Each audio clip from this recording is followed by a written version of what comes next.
Welcome to the Nature Photo Guys podcast, where we talk about nature photography, from gear to our philosophies and everything in between. So grab a cup of coffee, sit back and relax. You're listening to Joe Desjardins and Chris Gibbs, the Nature Photo Guys.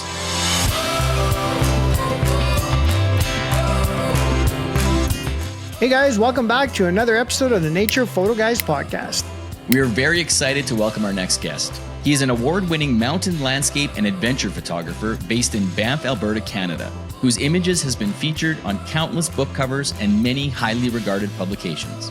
Driven by an insatiable curiosity and fueled by creativity, he has ventured from the towering peaks of the Canadian Rockies to the icy waters off Greenland's coast. His mission to capture the underdocumented aspects of our world showcases his passion for exploration, innovative vision, and unwavering determination. These qualities and profound love for nature have led to a remarkable, ever-growing collection of images. As a sought-after teacher, mentor, and speaker, he has hundreds of students joining him each year for learning opportunities online, in the classroom, and unforgettable experiences in the field. Please welcome to the show, Paul Zizka. Hi, Paul. Welcome to the podcast, sir. Hey, guys. Super excited to be here. Thanks for having me. Thanks for joining us. Oh, no problem at all. It was a pleasure meeting you once again in the Light Chasers photo conference, and was so happy that you agreed to come on the podcast. So very stoked for this one here. So fantastic. I listened to some of the other podcasts that you guys have put together. Nice. And wonderful. Yeah, got a lot out of them. So I'm hoping that we can put something together that will be of interest to your listeners. Wonderful. That's great. Oh, I'm sure. Yeah, 100% there. So as you've probably heard, Paul, with the other podcasts, there's a few generic questions at the beginning. So we'll start with the very first one and just tell the viewers a little bit about yourself and how you got into photography. For sure. I was born and raised in Quebec City. I was just there yesterday morning, actually.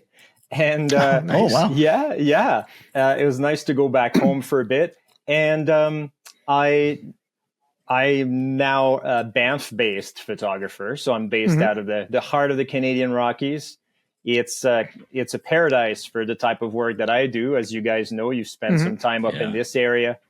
There's nowhere else I'd rather be. Absolutely love it here. I've lived in Banff for over a decade now, and I started photography shortly after moving to the mountains.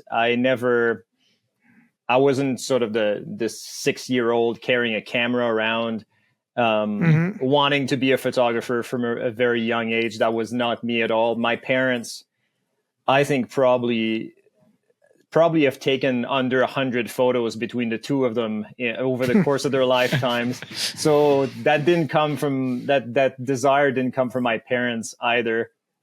It's hard as it is to just find a couple photos of my brother and I when we were little. Nice. Oh, wow. So, so my photography was not, or I wouldn't say that, there were too many people in my immediate circles who were exploring creatively, very, very closely.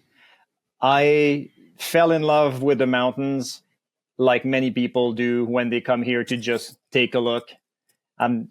There's all those classic stories of I'm just going to go to the mountains for a season, and then those people are still here 20, 30 years later. Totally. And so that's a little bit of my story. I came out to the mountains, and I think it's the kind of place that is blessed with so much natural beauty, and that I feel like everyone sooner or later feels compelled to engage creatively with it, to explore it.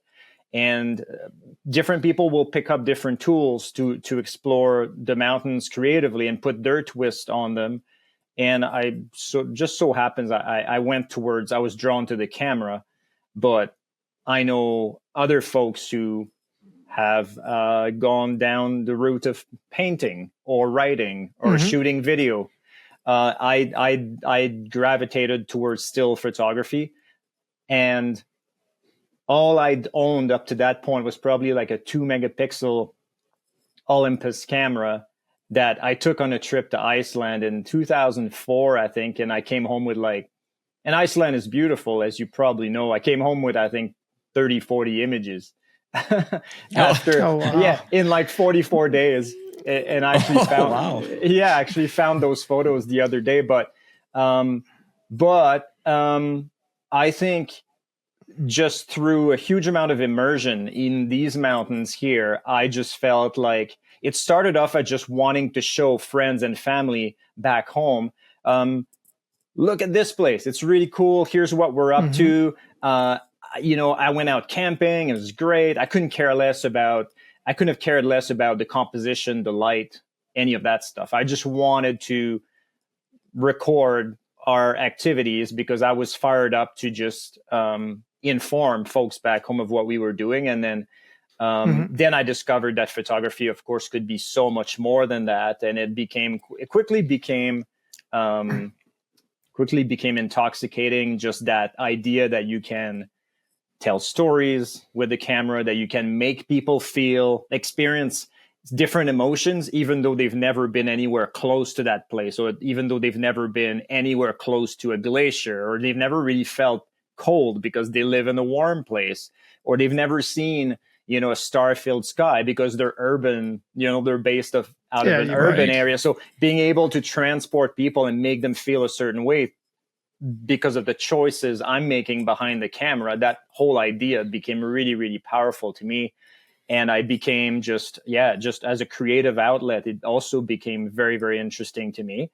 And and then eventually it just made sense to consider it as the way that the conduit that would allow me to just stay here in the mountains and make a living out of it. And so here we are.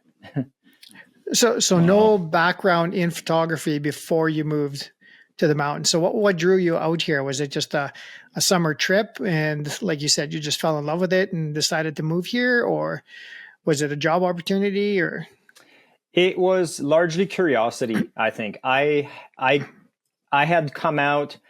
I came out when I was 16 to check out the mountains because that's what everybody does. That's what everybody did then where I lived. I had sort of older friends and cousins who would come back from Western Canada, come back to Quebec, and just have the stories of those grand landscapes, etc. And so that kind of nourished my curiosity to go and check it out for myself. So as soon as I was able, I came to check it out, and I was really, really impressed I was left very impressed with the place, and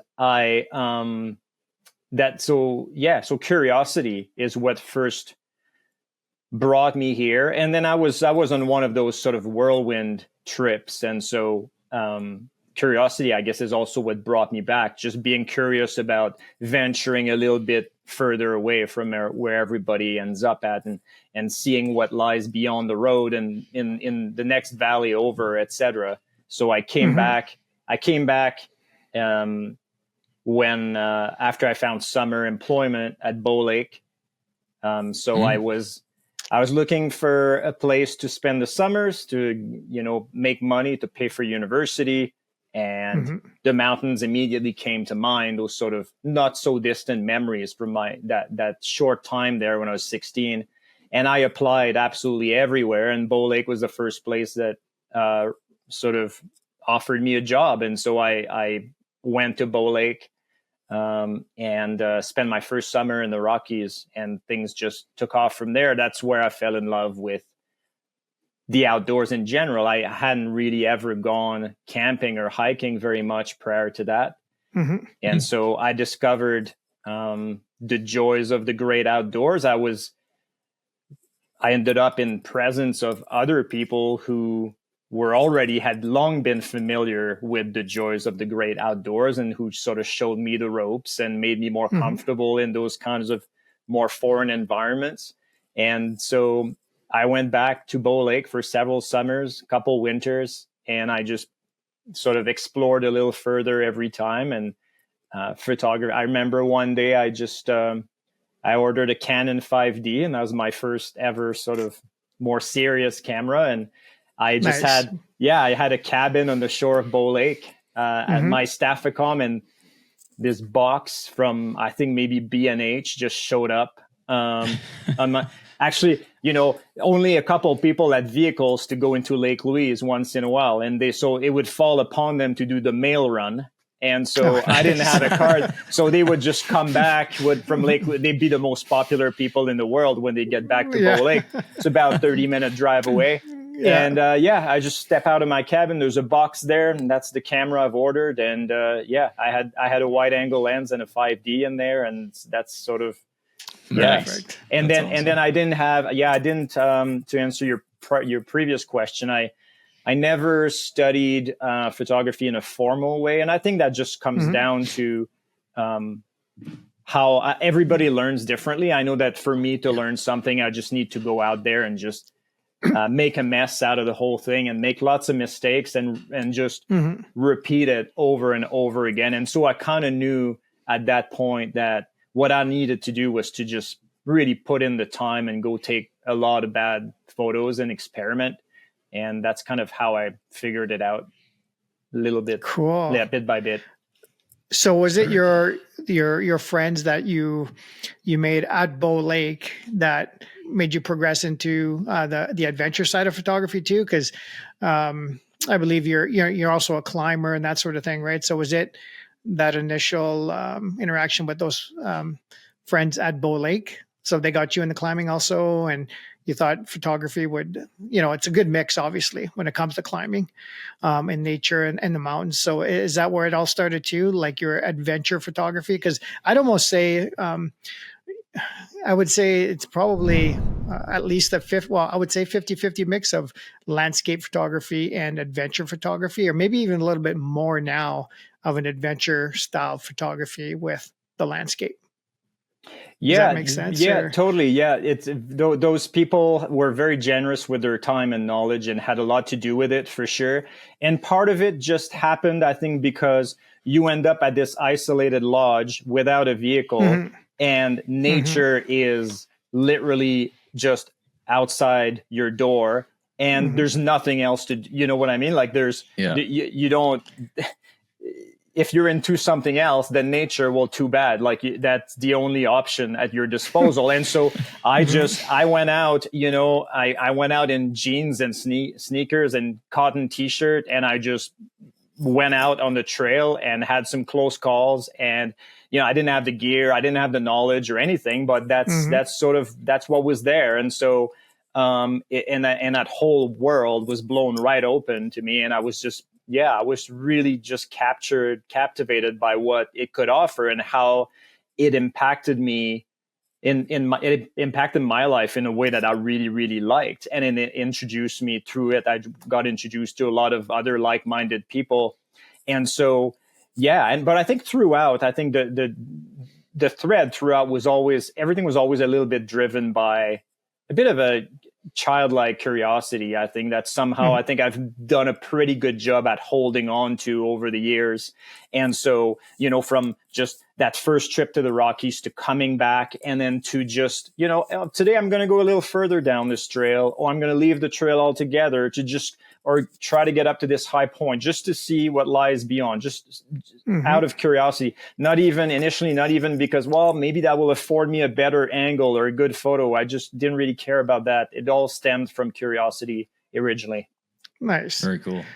So how far in do you think into your last decade? So, from your initial summer job to, okay, I know I can make a living from this.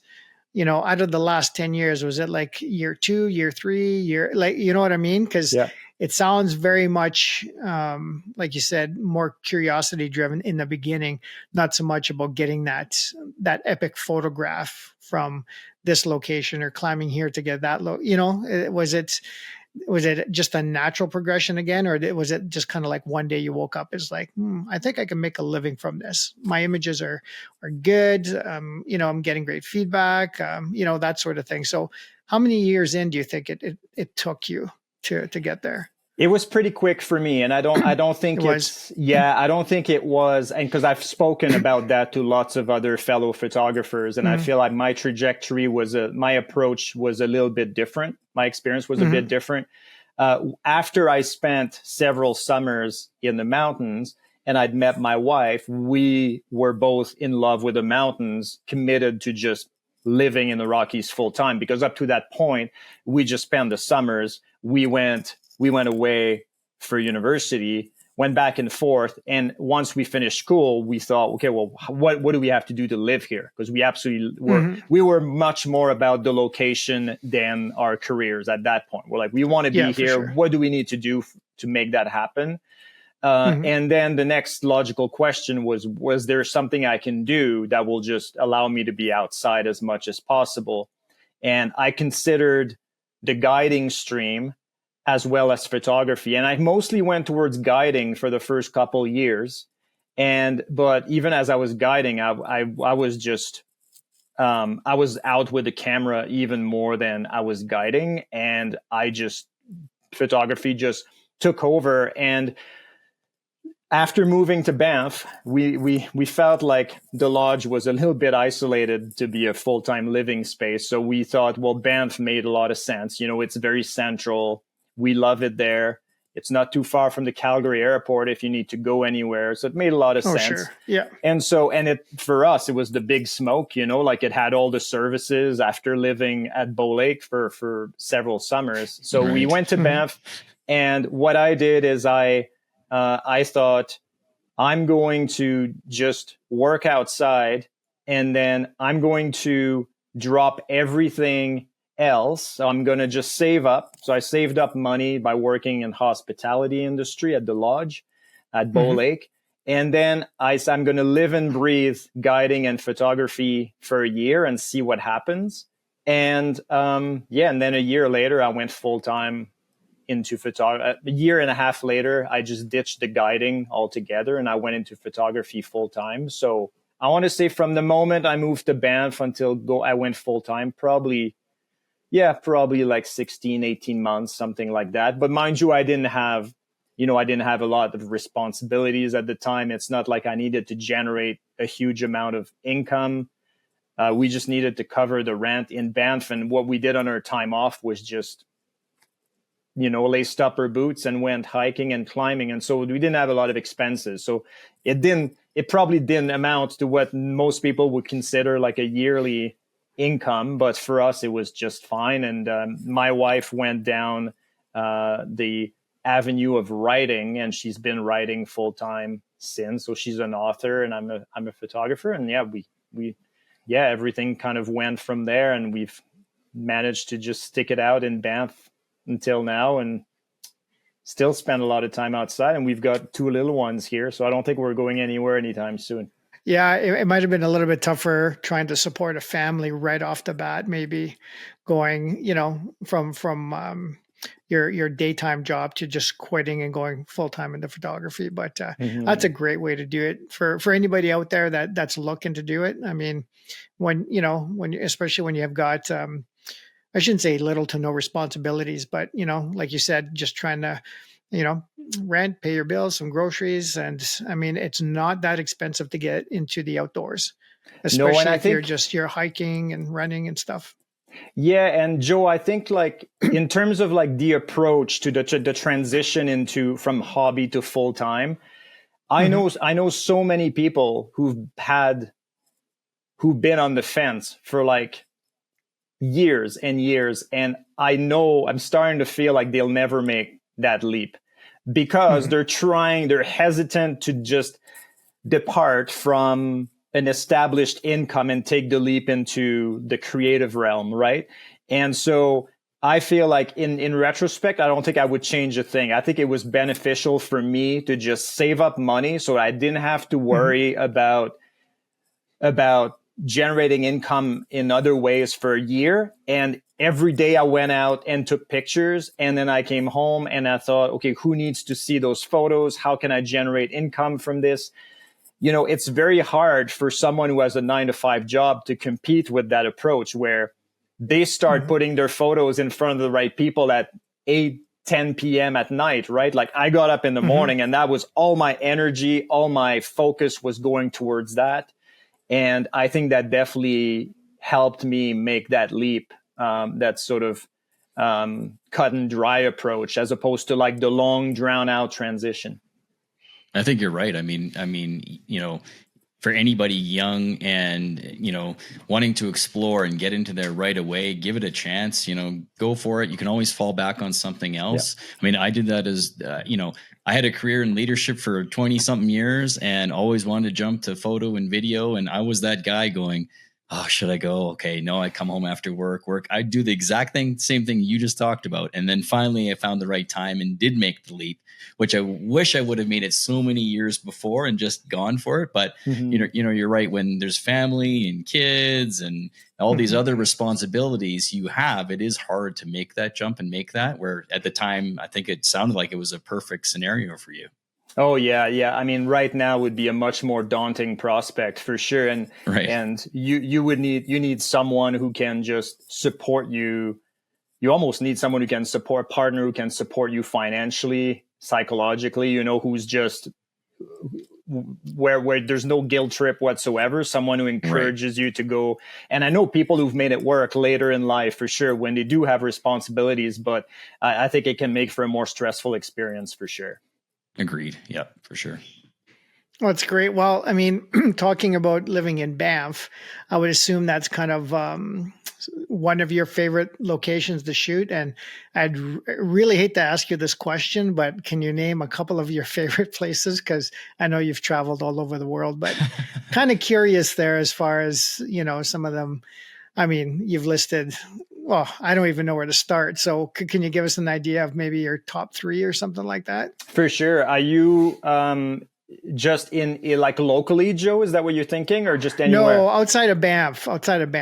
Yeah, because internationally, is that what you're? Yeah, more internationally, because I know Banff, your backyard, all this kind of stuff. But I mean, something like like you said, Greenland, Iceland, or something like that. Where are some of your favorite locations that way?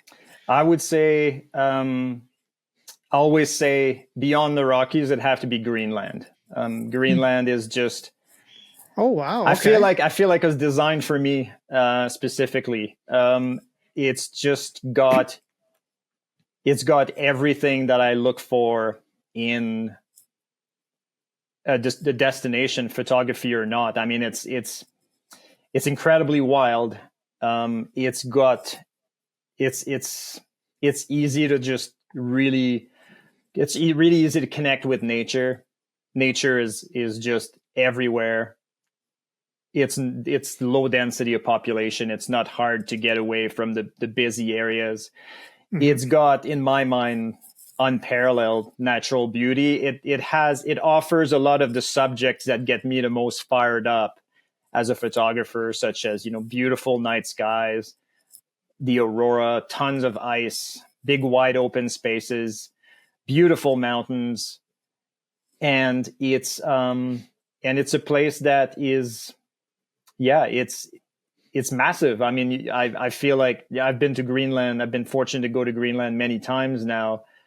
And I mean, I've seen 0.001% of the Greenland, of the island. It's absolutely massive. And, to this day, and hopefully it'll remain that way. I mean, it's been managed in a way that, I mean, it's a little hard to get to, but so far it's been managed in a way that I think they've done a good job at holding on to that sort of pristine, that pristine quality that it has, that we've kind of lost in some ways here, for example, in Banff National Park. And so, for me, it's the ultimate playground for landscape photography, for what I like to do. And for me to be able to go to Greenland and see the look on their faces, to be able to go to Greenland with a group and see the look on their faces, it's one of the most rewarding experiences I can think of. So Greenland is definitely high up on my list. The Torngats here in Canada, probably like if I could go if there's anywhere I could go back in Canada in a heartbeat, I think I just select the Torngat's pretty quick. It's a place where it's the types of it's a place that's really unlike anywhere else in the world. I can't think of another place in the world that has that kind of scenery, bear population, icebergs, aurora, the whole sort of the history is the human history is absolutely fascinating.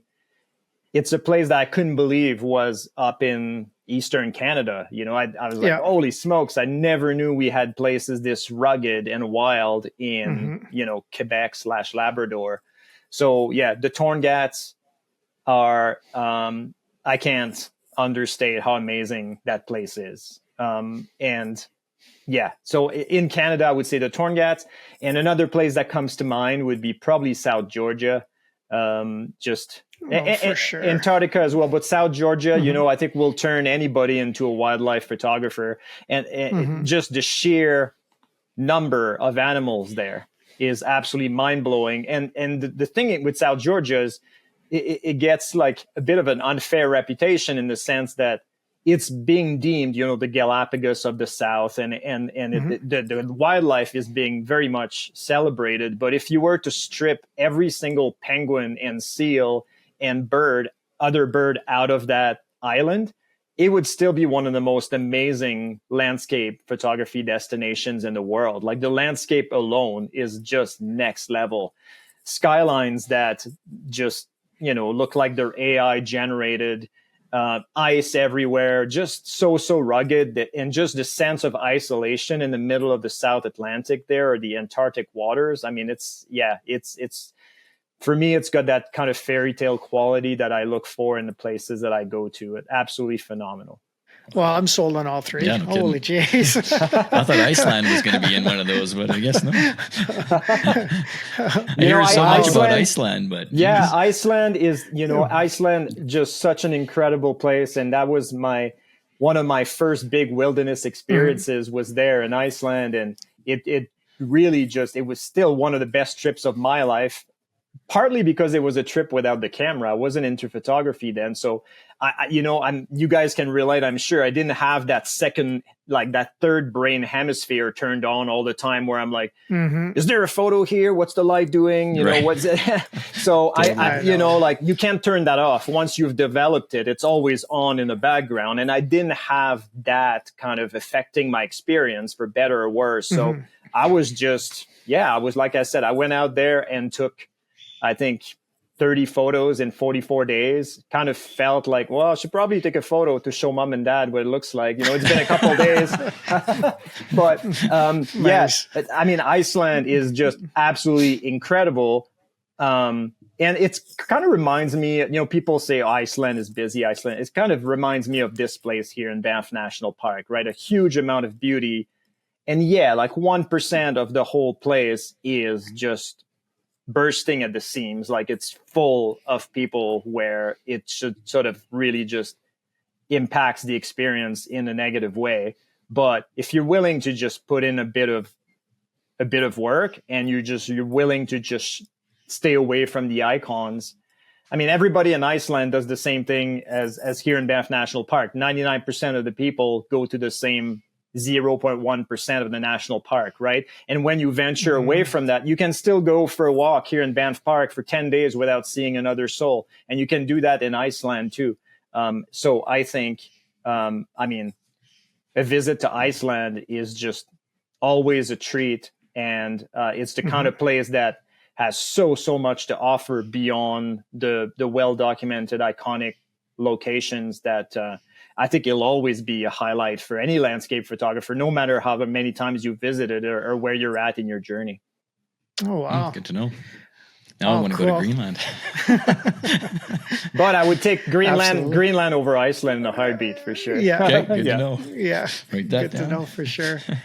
Well, we got another question for you here. We're going to kind of get into bit of the techie side of things here, Paul. And we have a question here, and it states, what role does technology play in your photography workflow, from like planning shoots to post processing? Because with the availability of programs and apps and this and that, I would assume it's probably a major role, if not the way, to do things. I mean, we're not using map books anymore, or, well, maybe you are. I don't know, travel guides, all this kind of stuff. So I would assume that most, if not all, of your planning is done right there on your laptop. Yeah. Are you referring to like really like specifically for trip planning, Joe, as opposed to like image capture? Yeah, well, we've got that too with image capture a little bit further down, but technology in your photography workflow. So I guess it would be more about finding the trips, planning the trips. Like, okay, well, for instance, what made you decide on Greenland? What made you decide on all these other places for these trips, or just to visit? Was it a travel guide? Was it something you saw on social media? But I think I think we're kind of asking as far as like from start to finish. Like, is it something you do? Is it your office manager? Do you have a separate like what's that called? Logistics manager, that sort of thing. How is that for you now?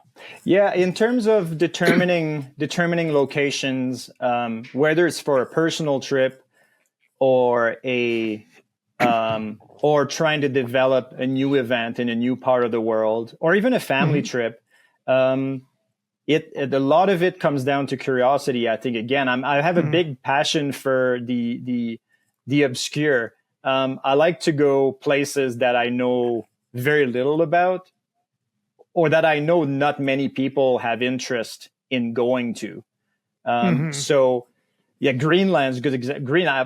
I grew up with this world map on my wall, and I just lie down in bed and sort of almost memorize it. Just look at the world map, like probably one of those like Nat Geo world maps, like pulled from the magazine and just and up on the wall. And I remember just, staring at that big white island that just, I didn't know anybody who'd been there.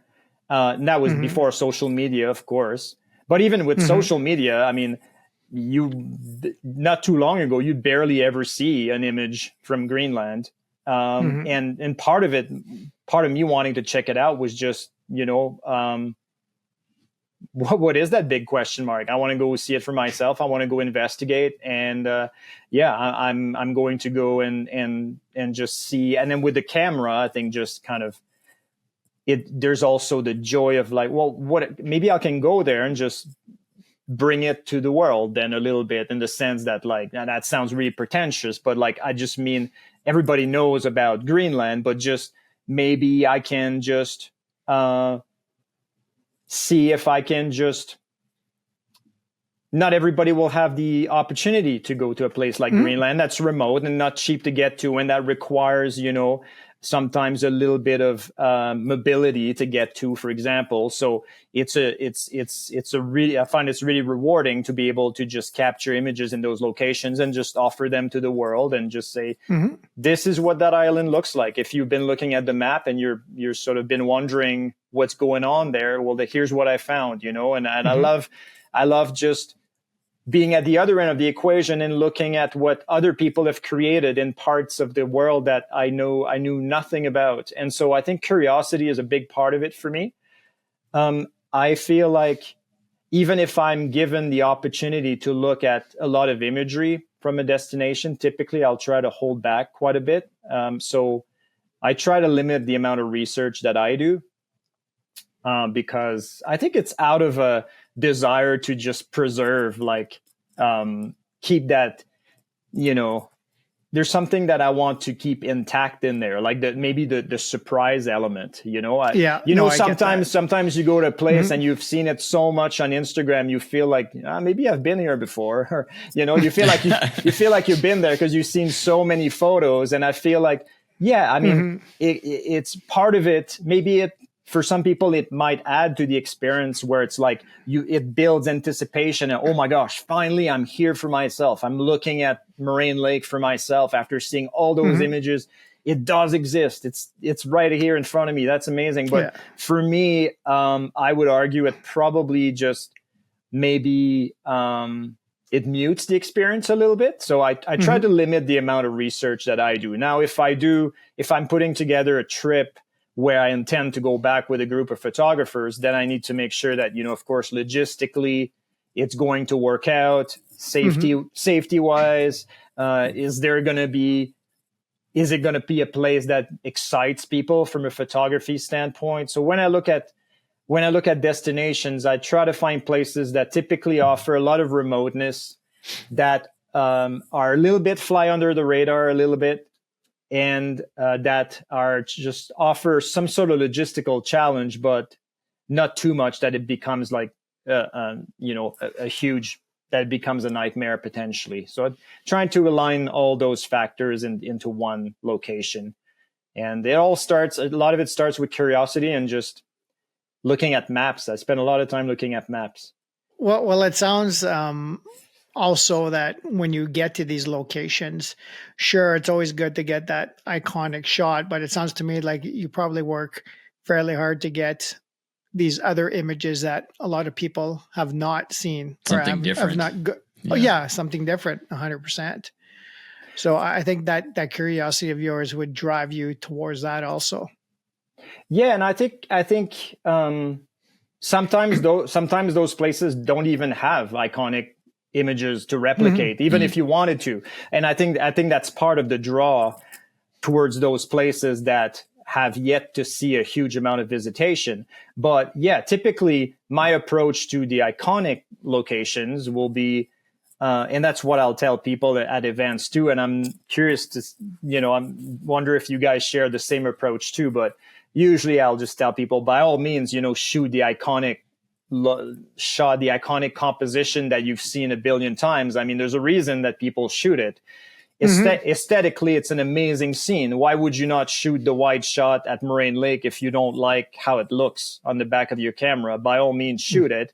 Not everything you shoot has to just be not everything that you shoot has to offer something fresh to the community at large that's never been done before, right? Like sometimes sometimes it's nice to contribute, but then as someone who lives here, who gets to go to those places a lot, then maybe it falls upon those locals to be like, well, let's show, let's show people a different side of Mount Rundle or Lake Louise, or maybe let's take on that challenge, right? And usually that's what I'll encourage participants to do as well is, get your iconic shot in the bag, but we're not going to sort of whisk you away to another location in 5 minutes. We're still here for another couple hours, precisely because we want everyone to just push beyond that icon and put their personal spin on the place. More and more, especially not just when I teach, and not just when I teach, but when I shoot as well. I just like to, and I think a lot of photographers who've been in it for a while, I'm sure you guys will relate. You want to allow more time and tackle less locations, and that's what I do at my events more and more. Is to really try to develop skills that allow to capture something that goes beyond sort of the iconic photograph. And it's amazing when you go to Moraine Lake or a place like that and you come home with an image that looks nothing like what you've seen or shot yourself before, and you still really, really like it. I mean, it's such a nice feeling. And as a leader, it's such an exciting moment when someone in your group walks away from Pito Lake with an image that you'd wished you shot yourself, and you can't believe you've never seen it before. Absolutely. I mean, it's incredible. Yeah.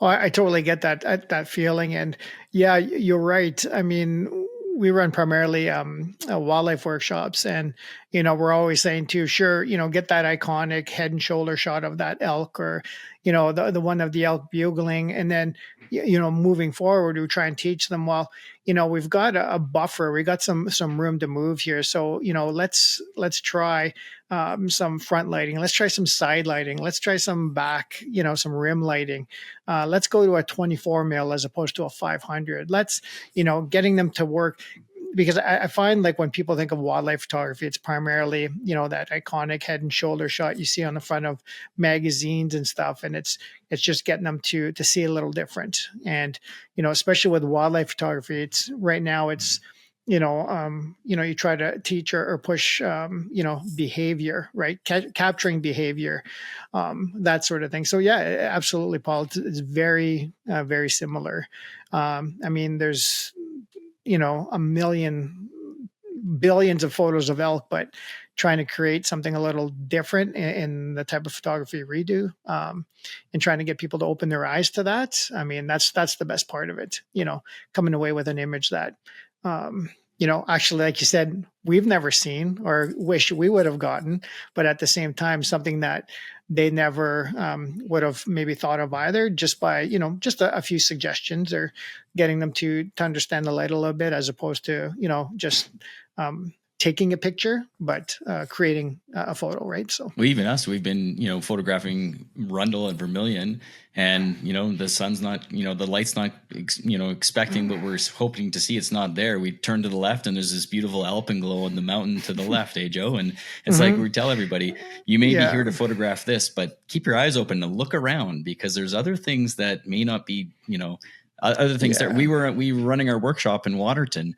and we're photograph this, photograph, we're seeing different animals and bears, looking for that. One gentleman was with us. He looked up and he shot this tree. He kept on wanting to stop and look and photograph trees. And he came away with some amazing images that we're focused on this, and he's looking all around. Right. Mm-hmm. So it's, keep your eyes open and explore all possibilities, not just the one you're focused on for that moment in time. Yeah, it's amazing what other people see. That, I think that's the biggest takeaway from workshops is everybody's got a different eye, or creative eye, and it's just like, wow, it's I totally get that, Paul. It's very cool to see, and it helps you grow as a photographer also. Absolutely, and even as a leader, I always go home at the end of those events with like, holy smokes, I can't wait to go back to Bow Lake and try this. That was I never thought of doing that before, and in the moment you're like, you're looking at someone sort of at a distance, you're like, what could she possibly be working on right now? And then the photo will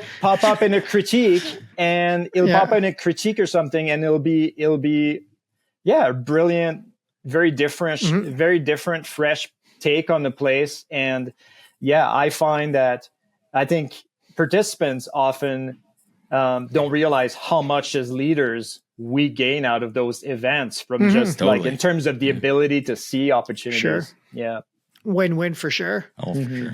Yeah. So how do you balance then? Like, so, the creative and artistic side of your photography and the technical aspect. So did your creativity improve once you got the technical side of things under control? Or because I guess the point I'm trying to get at is, like, you obviously don't want the camera to get in the way of your creativity, right? So there's that balance of, the technical versus the creative. So did you find your creativity improved once you didn't have to worry about the camera so much, that, it was almost like second nature, and you can, take the photo that you envision? Does that make sense? Absolutely. I think there's no question, when you're not bogged down by the math and the techie stuff, that it makes sense in a way. It allows your brain to just focus more time and effort on really in a way, the next things that will just further your journey as a photographer, that will propel you forward, right? I find that once, like you said, once the techie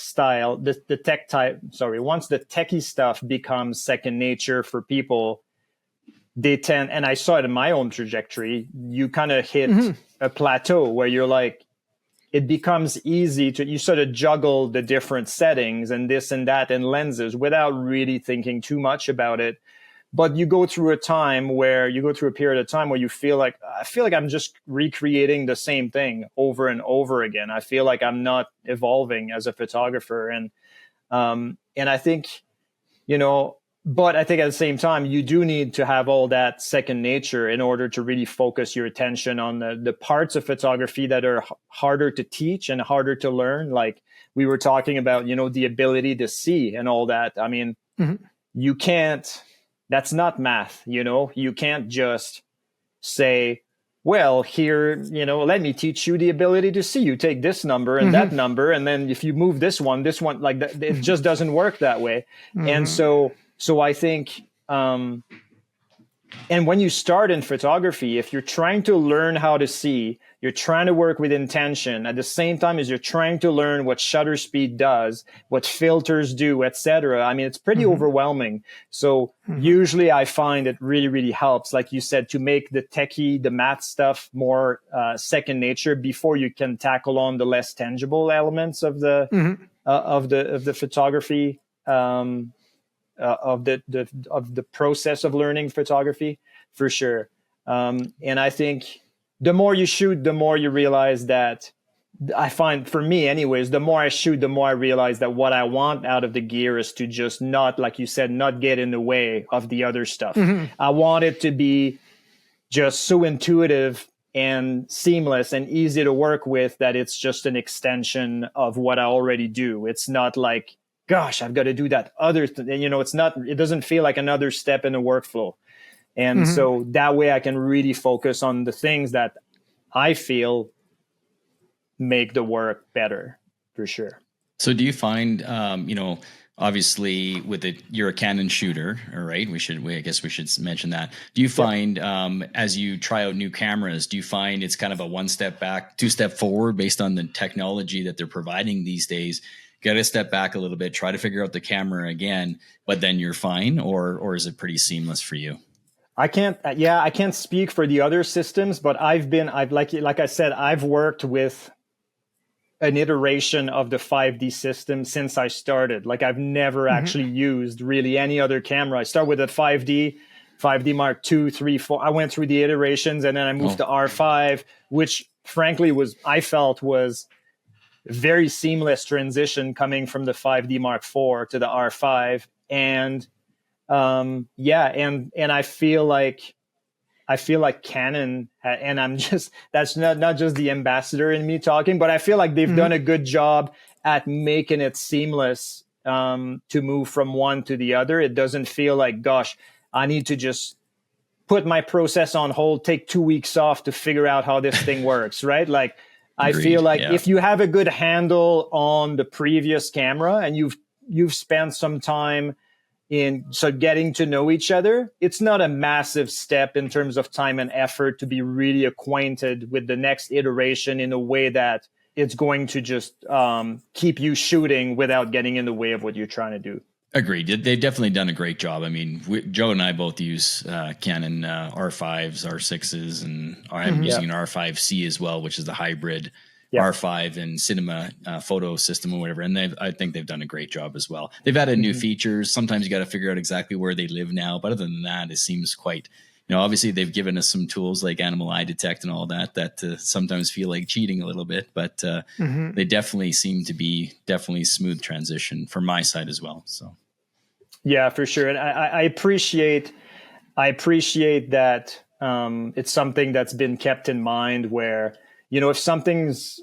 if it ain't broken, why fix it? Like, you don't need to rejig the entire thing if it's working with everyone in terms of, the menus, what the buttons do, etc. Just don't mess it all up and leave it for us to figure out for a couple weeks, right? Just keep, I feel like I've always felt like the Canon cameras, the sort of 5D R5, that series has always felt really user friendly for me. I mean, it was a bit of a leap because I went from essentially nothing to a 5D on day one, which is not typically people would have carried a Canon point and shoot, thrown that into the mix somewhere. So it took me a while to figure out that first one, but then every subsequent transition after that, I feel has been quite smooth. Well, and even, I've talked about this before. And I mean, even if you think about it, though, I mean, you still just only really know the basics. It doesn't matter how high tech. I mean, this R5, I'm guessing I know maybe 5-6% of the camera, to be honest, because, besides, shooting the way I shoot, the exposure triangle, autofocus, I mean, there's not a whole lot more that I need as a photographer, especially a wildlife photographer, right? So, and how, when does it get to the point where, the megapixel race and that sort of thing? Like, Paul, I actually jumped back from the R5 to the R6 Mark II because it's got a 24 megapixel sensor, and I find it's a lot better in low light for wildlife photography than the R5 because that sensor is so large. So for me, it's just like it wasn't taking a step back, but I just find that it gets to a point where, I mean, look at the images we created in the film days.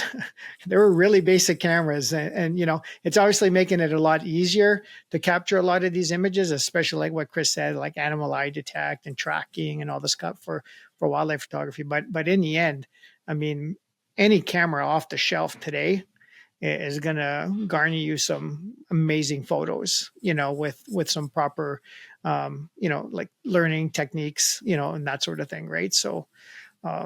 Yeah, and I think what you touched on something there where I feel like they're not creating those cameras for one specific type of photography in mind, right? Typically, they're trying to cover a wide gamut in terms of interests, and so I think sometimes the main hurdle when you get the new camera is figuring out everything that you're not going to need because of the type of photography you're into, right? It's just trying to simplify. Okay, no, this is not geared towards me. This does not help me in any way. It reminds me a little bit of, if I teach Photoshop, like I'm not a Photoshop whiz by any means, but usually I'll start by saying, okay, let's try to figure out like the 2% that you'll actually need, because the rest, it's probably not for you, or it's just another way of doing something that's included in the 2%, right? So I think sometimes it's overwhelming, and it's trying to figure out, okay, like, and that's what I do whenever a new iteration is released. It's like, okay, what's new? Does that help me in any way? Otherwise, perfect. I don't have to worry about it. And that allows me to focus time and effort and energy on stuff that is important. Exactly. Very true. Yeah. No, that's awesome. Just looking down the list here, Paul, we've only got about 46 more questions to go. Just kidding.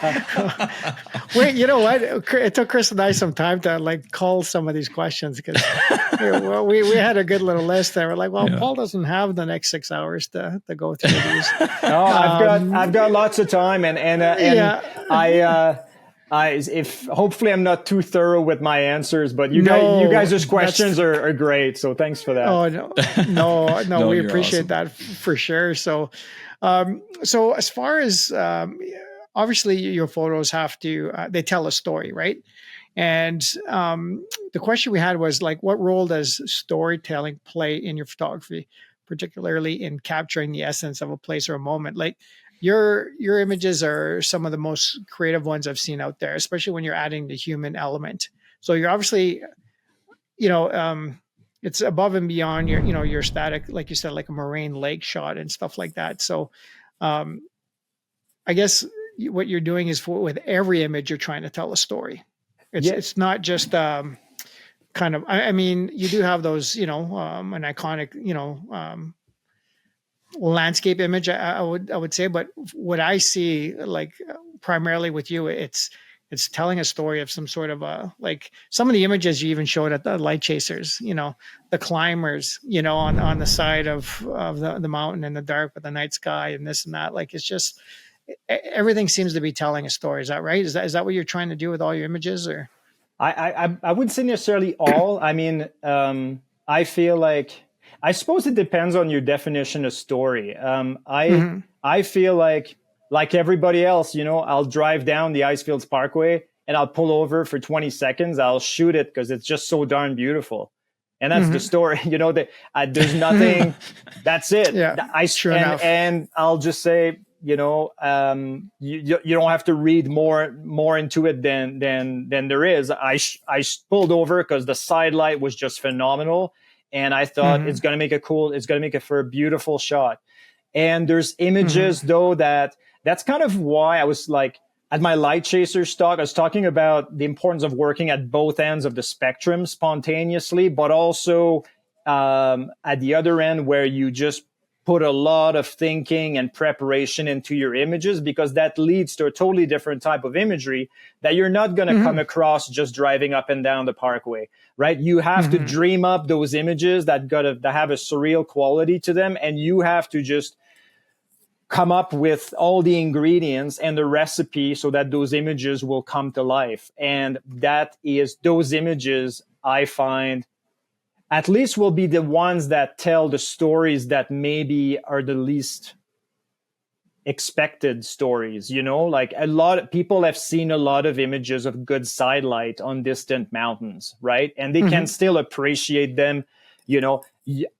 As you show me one of those shots as a fellow photographer, I'll be like, right on, Joe, that's beautiful. I love that. That's a great image. That's a great moment. I can see why you put that. I can see why you just pulled over and shot that. That's brilliant. But I find I just really like the idea of creating images that would creating stories that won't manifest themselves naturally, like in the real world. Like I said in my talk, you'll never just walk down a trail at 2 a.m. and see two climbers under the Milky Way just hanging out for like 2 minutes straight, right? I'm not going to see Santa on the mountain. There you go. But I think, there's appetite for those types of images. People do enjoy them. And even if they didn't, I just love putting them together. I love the teamwork involved. I love the parts of my brain that I need to tap into to create those types of unlikely images. I like that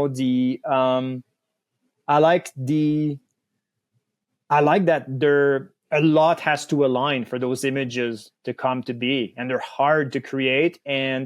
But when they do work, I mean, a lot of those images are among my most memorable images.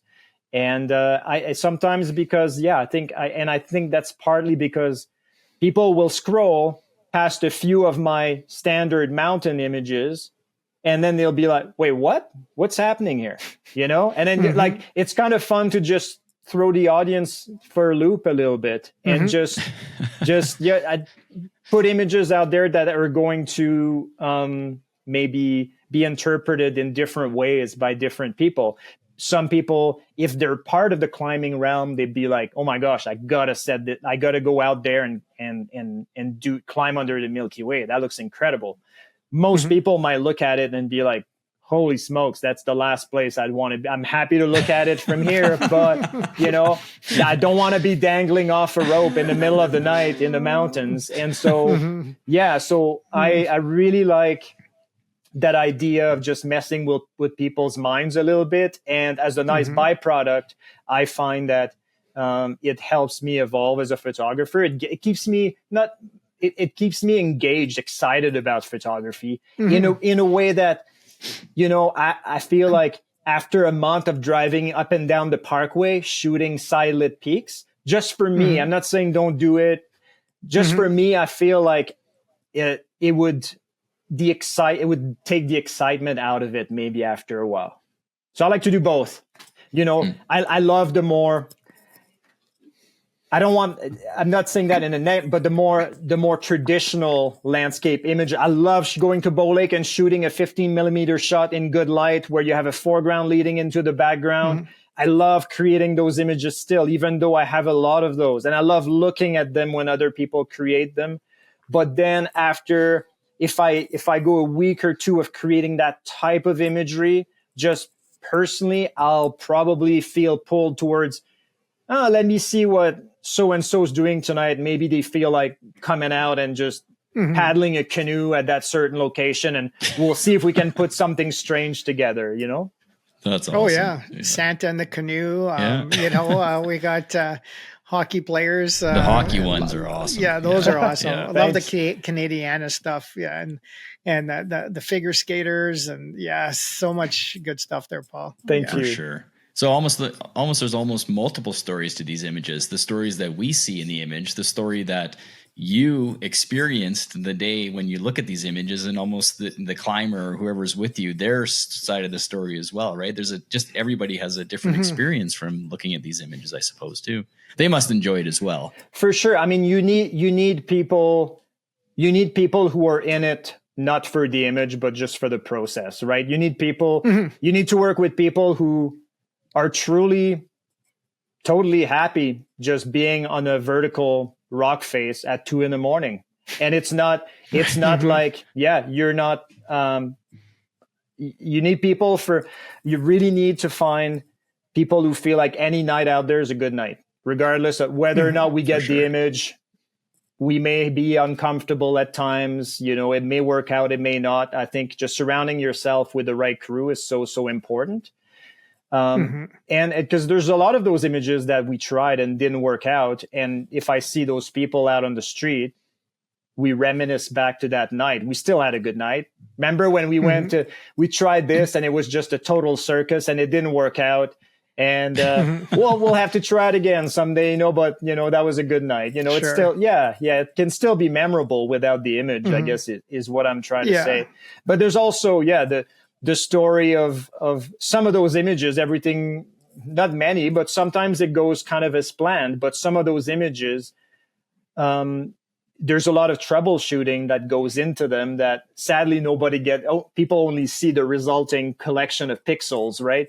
But sometimes, I'm sure it's happened to you guys in the field too, where you're like, holy smokes, like, it's too bad that we didn't document what was happening over the last 2 hours. Like, what a gong show this image has been, you know? Totally. Yeah. Which leads us into video, Paul, and how much you love video. Documenting the behind the scenes stuff. Like, how cool of a video that would have been, showing the chaos to get the image, which I guess, I don't know, I guess this is a segue into one of our questions that was a little bit later about video, but talking to you at Light Chasers, you're starting to have a real passion and love for video. Yeah, right. So tell us a little bit about video and your thoughts on the way video is going, or the way social media is almost forcing driving you, almost, driving video. Because I mean, myself and Chris, I mean, I'm still bucking video. It's not something I really enjoy doing. Chris knows it. Chris sets up my cameras and I just hit the button. Like, it's just one of those things.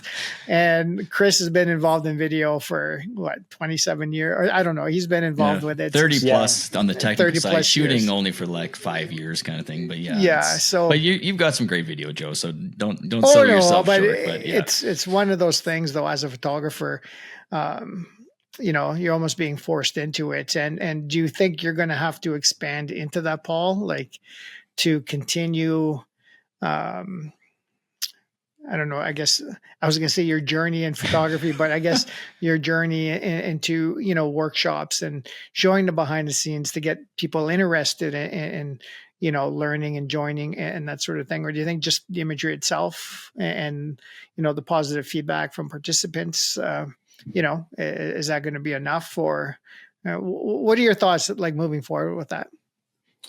That's such an interesting topic. I feel like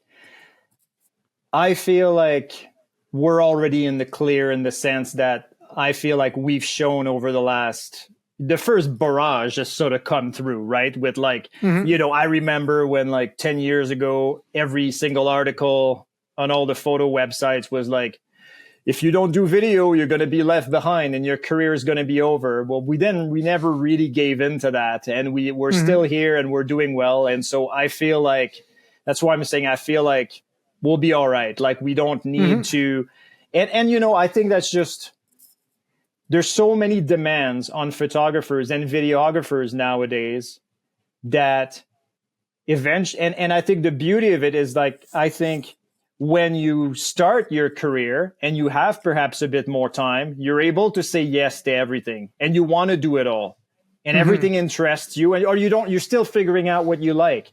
And then after you've been in the business 10, 20 years, it's beautiful because you're a lot of people are in a position where they can say, you know what, there's a new social media platform.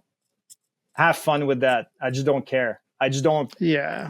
I'm out. Yeah. I'm out. I just don't want to do it because I know there's going to be another one next year, or there's going to be another demand for if you don't do this, you're going to be left behind. If you don't do that, you're going to be left behind. Whoever writes those articles, they're left behind if they don't write those articles, I guess. So they're going to keep writing them. But you know what I mean? Like, it's always like, the NFTs was the same thing. Like, you got to get on board, and it's just, there's always a new thing. And I think part of it is photographers are just probably one of the groups of people in the world who have collectively the most like attention deficit, right? They are so quick at jumping onto the next thing. Like, I've never seen a group of people that's as bad as photographers that way. And I think people just capitalize on that because people are just so quick at departing from something and moving on to the next thing.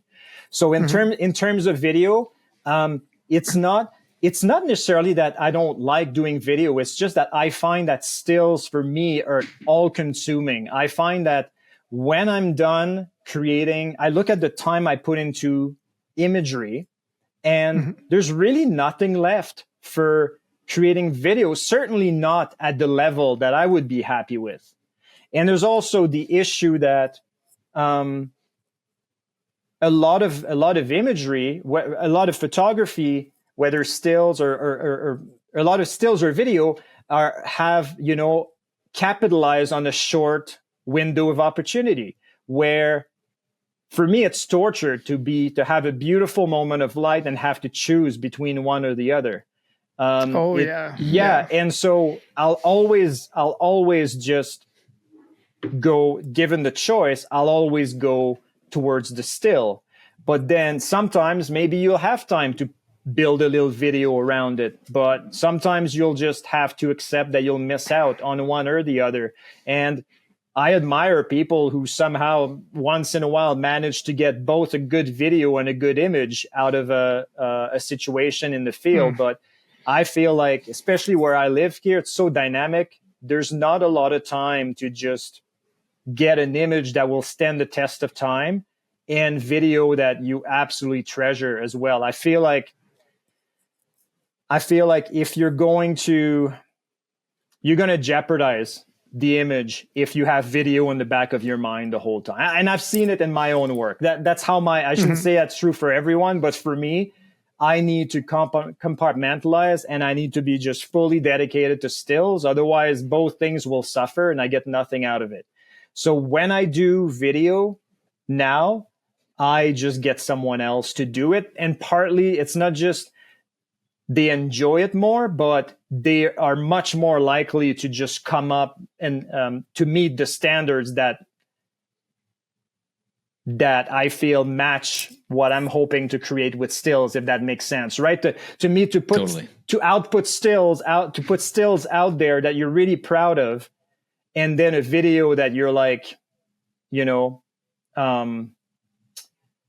a video that you feel really iffy about, and deep down it doesn't come close to meeting your standards that you set for yourself for your everything that you create, and it's making you cringe. Yeah, I don't know. It just devalues. It also it's not a good business move. It just devalues everything that you do, I think. And so I'd much rather, I'm going out tomorrow, for example, to shoot some stuff for a sponsor, and all we're going to shoot is video tomorrow. And I've got someone coming who's top notch. He's really good at what he does. I'm very confident the result will look really, really great. And it's a business transaction. I'm going to pay you however much so that you can come up with a video that meets your standards which in return means they'll meet my standards because I know what you're capable of, and I know the client will be thrilled.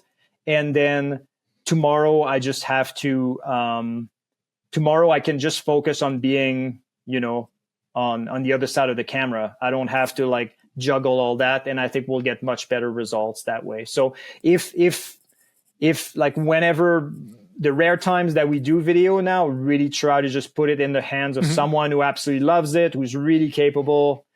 And that seems to have worked out a lot better for us. And and I think, but at the same time, I look at people who do video. Just because I don't do it doesn't mean I can't. It's like wedding photography. You're not going to catch me shooting a wedding, but I know I have friends who do wicked wedding photography, and they blow my mind with their imagery, and I have no desire to do it, but I can still appreciate the artistry and the mastery at work. And I do look at a lot of video, and I'm like, wow, that is so impressive.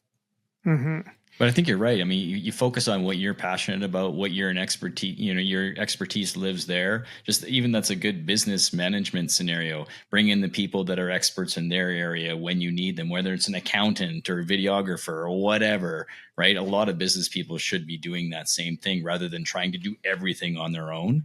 And if you're passionate about that, there's no point in chasing something that's not there as well, right? And like you said, you want your standards to be here, not here on the video. And even overnight and your 2 a.m. shoots isn't really as conducive to video in the first place as well, right? Yeah. And with some of your subjects you're shooting, they're off so far in the distance and you need multiple videographers. Yeah. So it's good for you to stick to that for sure.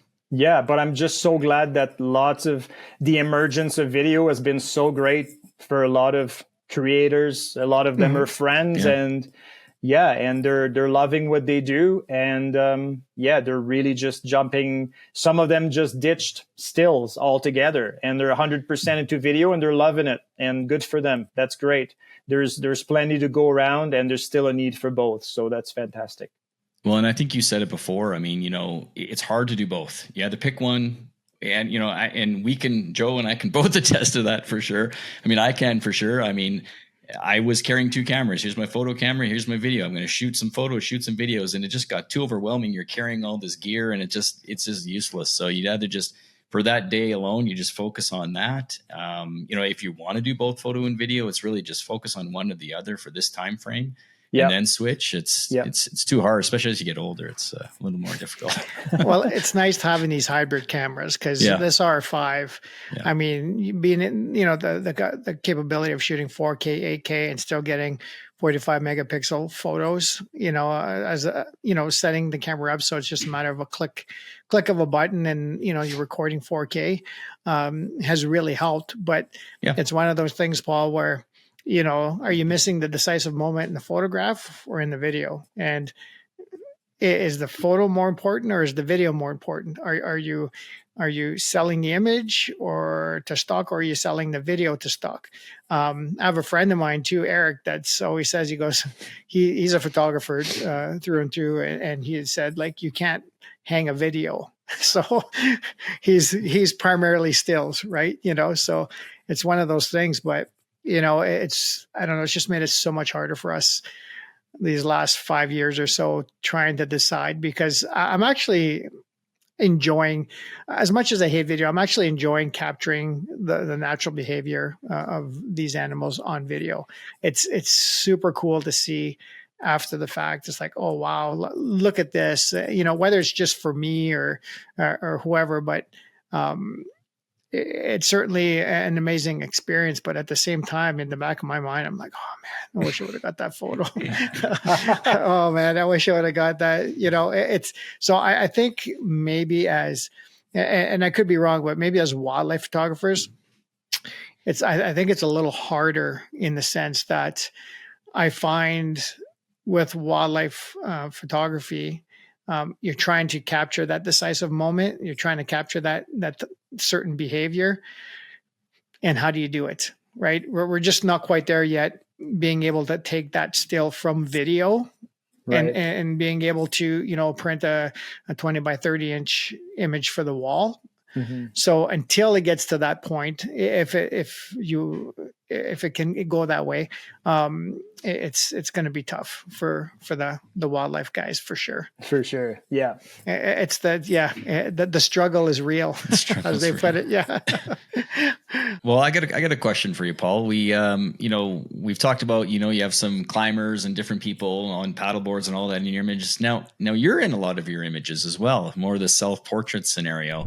Do you tend to take the photograph that you're looking for and then run in and get also a photograph of you? I mean, some of these photos, I've got multiple books of yours as well. And some of these images, you're not like 10 feet away.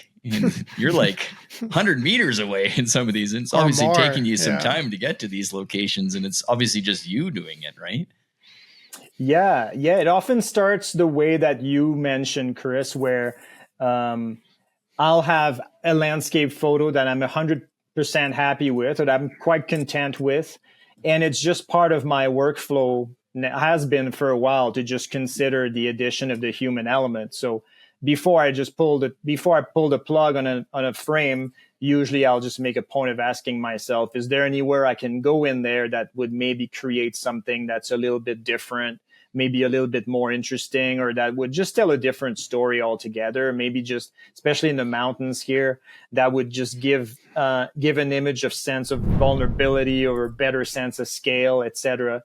And so, so often I will, and it if I'm shooting with other people, often I will, just for efficiency's sake, I will ask them to just rewalk a certain section of the ridge, or reclimb a little section, or just go to a certain spot in the frame.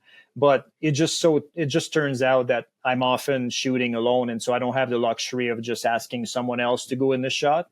Sure. And so often I'll just end up, my only option is for me to end up on the other side of the camera. So that's something that just I've done a lot over the years, for sure. Yeah. And sometimes it just doesn't really lead to a stronger image. And sometimes you can see it in your mind's eye. I think that's going to lead to something stronger. And sometimes it's not until you get back to the camera where you're like, oh, wow, that's actually a lot cooler than I thought.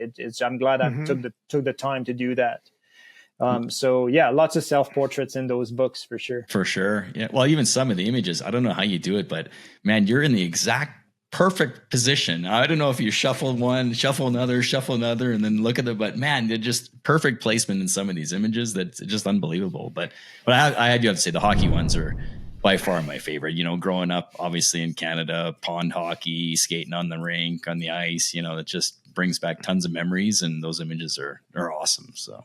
Yeah, it's been so rewarding to hear people make comments such as you have now about how a certain, especially the hockey images, how that reminded them of this and that, and the response was just amazing. Right? I think it's easy for us as photographers, videographers, to sort of forget how far-reaching those images can be sometimes. And once in a while, you'll have a message that just reminds you of just the power of the medium, and how, you can make someone you can just transport them and just re-jog some memories in their brains. And it's amazing. That's an amazing feeling. Yeah, for sure. Yeah. So when Chris touched on you being out there on your own in these locations, doing self-portraits and stuff, like how do you mitigate like risk, right? Like your safety, photographing in these extreme, conditions, or these remote locations, either by yourself or with a team. I would assume obviously safety is first priority when it comes to all that. Yeah, for sure. I don't think there's any image that I've ever, I can't think of an image that I've ever shared that I feel like, we just blatantly risked our life to make it happen. Having said that, there's a lot of objective hazards where we live here. I mean, there's a lot of images that, were created in environments where rockfall could have happened, or we were very exposed, and the Rockies are falling apart. I mean, it's some of the worst rock in the world.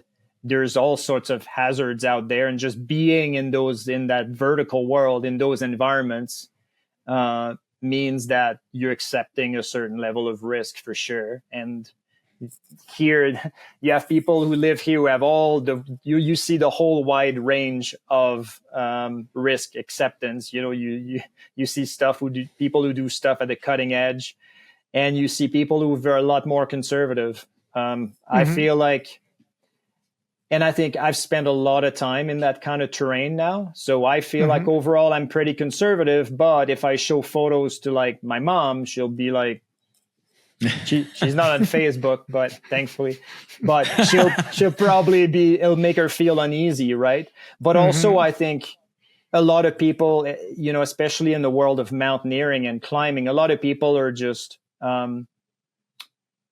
don't really have, I think, a real idea of how safe it can, once the rope comes out, and you're attached to the mountain, and it's hard to rationalize to someone who's never been in that position, or who's got fear of heights, or who's never been in the vertical world. But it's a lot safer than a lot of the images make it look as well. Yeah, for sure. I mean, there's places like, ice caves. I've spent a lot of time in ice caves. Eventually that ice cave is going to go, right? So I think there's definitely some environments that you want to keep your exposure time as short as possible to use photography times. You don't want to be in there for longer than you have to. That's where it helps, to know your tools, be organized. Let's get in, do what we need to do, get out. There's a lot that we do, of course, to, like you said, to mitigate, when we go take the skating shots, for example, the hockey shots. Well, the best ice is always early season ice, when it's just thick enough to safely go on. And sometimes you think it's safe, but it's not as safe as you thought. And so there's a lot of measures that we take, again, that doesn't show in the photos. And you'll post something and people will just, people will get up in arms in the comments and this and that, but they don't see that, we've measured the ice for a while, and we had flotation devices, and we have the rope, and we have a crew who's ready to take action if someone falls through, and they don't see like everything leading to the shot. But oh wow, yeah, okay, most of the time, behind the scenes stuff, yeah, for sure. So, but there's a lot that goes on exactly behind the scenes to try to mitigate all the safety hazards, but but there's just a lot that's out of your control in these environments. But I would never just ask someone to step into a shot thinking, oh gosh, I hope he or she makes it, like, oh my God. I think that's the day you need the videographer, maybe. Yeah. But like, but sometimes in the mountains are just sneaky that way. You don't know how exposed you are to a danger until something happens, and sometimes nothing happens, and you just got lucky, and you'll go home thinking that it was safe, but really you just got lucky. You could have easily just gotten in trouble. It's an unforgiving environment, and the more time you spend out there, the more you increase your chances of something bad happening. But it's trying to get out, trying to make the right decisions out there as much as you can, and we have tools at our disposal now that allow us to get outside help if need be. And that wasn't possible not so long ago. And I've been part of a few rescues here, and it's incredible. It's incredible how skilled those rescuers are. And not saying that to say, let's go take chances out there, but it's nice to know that those people are just incredibly skilled should something go sideways. But excellent. Yeah. So how do you approach the ethical considerations? You're out there in nature. I've been to a few places, like hiking Lake O'Hara, for instance, and, they certainly don't want you going off trail. There's precious flowers and lichen and vegetation and everything else. And of course, there's also the wildlife side of things too. I would imagine that, you've probably had a few animal encounters while you're out in the backcountry and, bears or whatever, venturing out there. And so, there's been a lot of talk lately about ethics, and I'm just curious. I mean, people always relate ethics to wildlife photography, but there's certainly a whole lot of ethics when it comes to nature photography, and the environment. So I would assume that's at the top of the list along with safety for you. Oh, for sure. Absolutely. Especially, I think once you have, a little bit of an audience, then it's something that you need to start thinking about more, where, you don't, whether you want it or not, you're encouraging whatever behavior you're just, you're showcasing something like and so you have to be careful with what you put out there, for sure, and encourage people to just, treat those places in a way that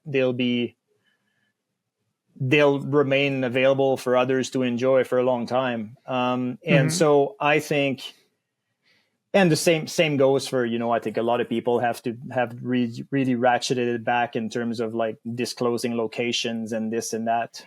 I think, it's tricky here in the Rockies, because it's so situation dependent. For example, mountaineering's allowed in the mountain parks. You're not going to do mountaineering without going off trail. So technically, like, you're going to have, they cannot really just ban all off trail travel. So I think it's more a matter of, like, for me, it comes to mind more in places that are heavily visited, where really, like, if you go off trail on the rock pile at Moraine Lake, it's gonna have a different impact than if you go off trail in a place that the next human won't come for another 15 years, way out in the Banff backcountry. Yeah.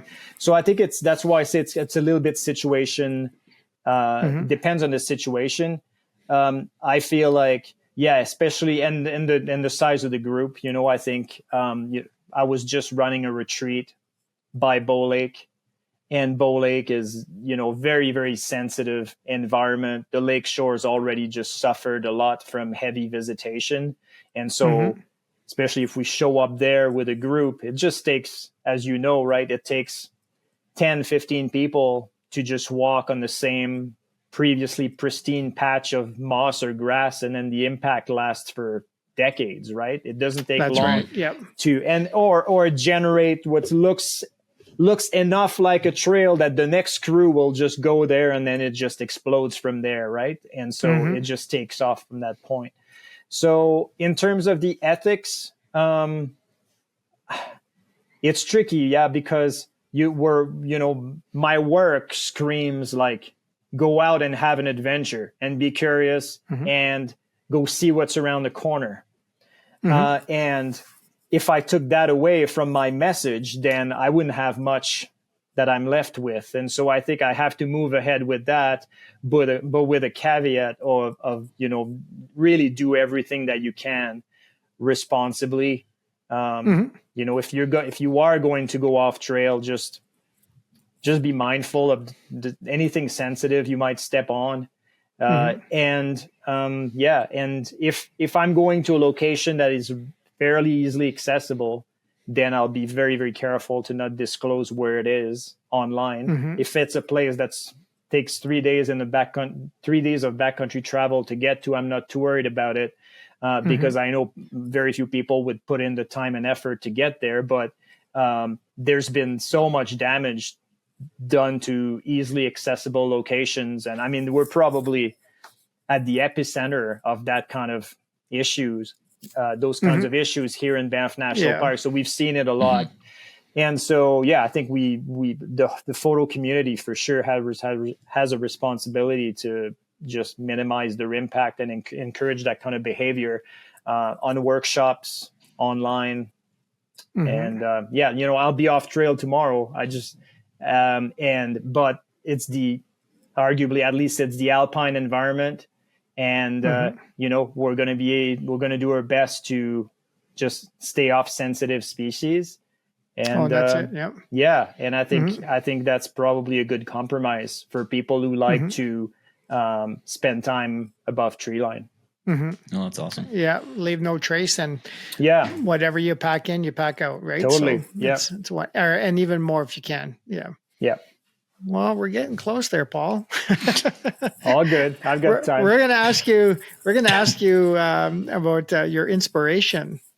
I mean, like whether it's photographers or artists, or because you have such a unique style. Like is it Paul Zizka, self-inspired kind of style, or what is it? Like, was there an influence that got you creating those self-portrait type images? Or because honestly, I'd never seen anything like that before until I seen your imagery with people in the landscape. So was there anybody or anything out there that inspired you, inspired your creativity?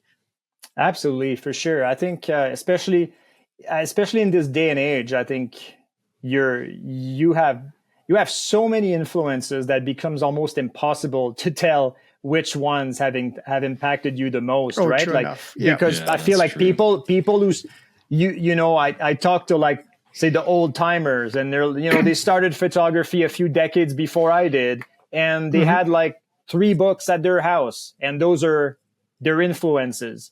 And now within minutes, I have access to photos from millions of photographers.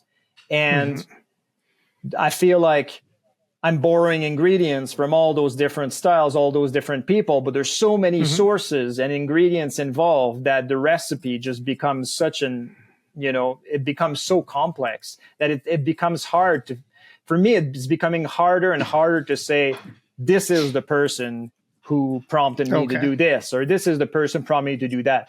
I can say though, for like in terms of mountain photography, I really admired when I started, and I still do, like the old timers who just made it work with just ridiculous amounts of gear in the most harrowing conditions with zero beta, zero information, especially I think in terms of mountain photography, and just in the photography of polar regions, etc. I love the stories of those pioneers. So I've got a lot of books about those those first people to document certain parts of the world with a camera.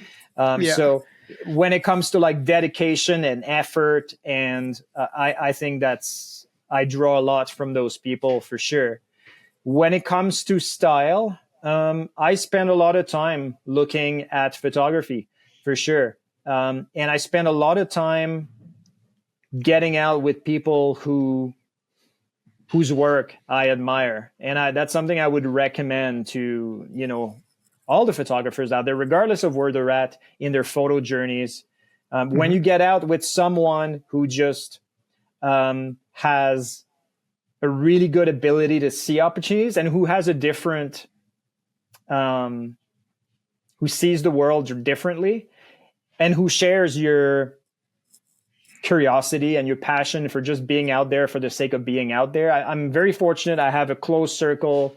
I have a small circle of people that I get out with regularly, and they inspire the heck out of me.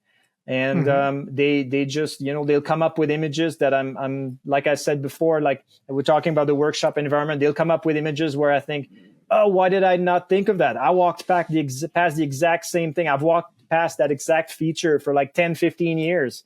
And I'm seeing it through that other person's camera for the first time. And I think that's so inspiring. So, and I think, I think a lot of inspiration comes from just being open-minded when you go out there, and just letting nature just kind of cliched, but show you the way. I think we touched on the fact that photographers can be notoriously bad at getting tunnel visioned in getting a certain image. Chris, you were talking about how you go to Vermilion Lakes, everybody's gunning for that rundle shot. And if the conditions don't align for a good rundle shot, they'll still want the rundle shot, right? And I'm guilty of that too. It's like, no, that's my composition. That's what I'm going for. And the light sucks, the clouds, nothing's going your way, but it's hard to let go of that. But I think when you go out there with less preconceptions and you let Mother Nature kind of just guide you a little bit more, and you go there as more of a more adaptable photographer, then I think you really there's a ton of inspiration that comes from that. That's when I think you start noticing things that you would never notice if Mount Rundle was on fire. You'd never notice just the repetition in, the way the water hits the reeds or something, right? Like, but sure. The beauty of just shooting in those dynamic environments is that, Mother Nature constantly just draws less attention to parts of the scene and more attention to others. And it's always shifting. And I think if you go out there with an open mind, then you can draw tons of inspiration for new images out of that, even though you're going to a place where maybe you've been 500 times before. Mm-hmm. Oh, Yeah. fair enough. So as far as your learning process and, the improving of your photography, like do you prefer like YouTube, podcasts, still books, the tactical feel of books, the social media, I'm of the above, maybe. Or the above. Yeah. Like I'm a YouTube guy, probably, 95% of the time. I don't even have cable. I just love that platform and the ability to almost type in anything and learn almost anything. So where do you, besides actually being out there and doing, because we're the same. I mean, I learn by doing.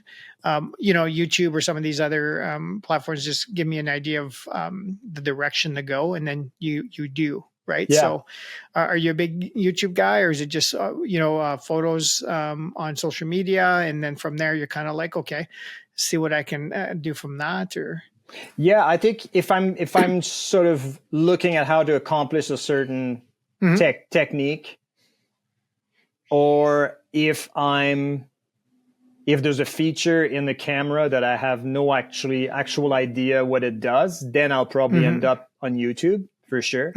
Or if there's something that's more like post-processing related, I'll probably end up on YouTube. In terms of getting ideas for images, yeah, probably a lot of them I think come from just looking at a lot of imagery, and really the best place to just consume a lot of imagery is on social media. So I do a fair amount of just looking at images on social media for sure. I do also have a lot of books because I absolutely love just the print form. But when it comes to like building a massive bank of potential ideas of shots and crossbreeding ideas, etc., I think you can't beat social media. You can populate your mind with just so many possibilities in a short time span. And I find that, the more you look at images, the better you get at finding something that you find arresting, right? You scroll because you're actively looking for something you've never seen before. I know that's sort of how I scroll.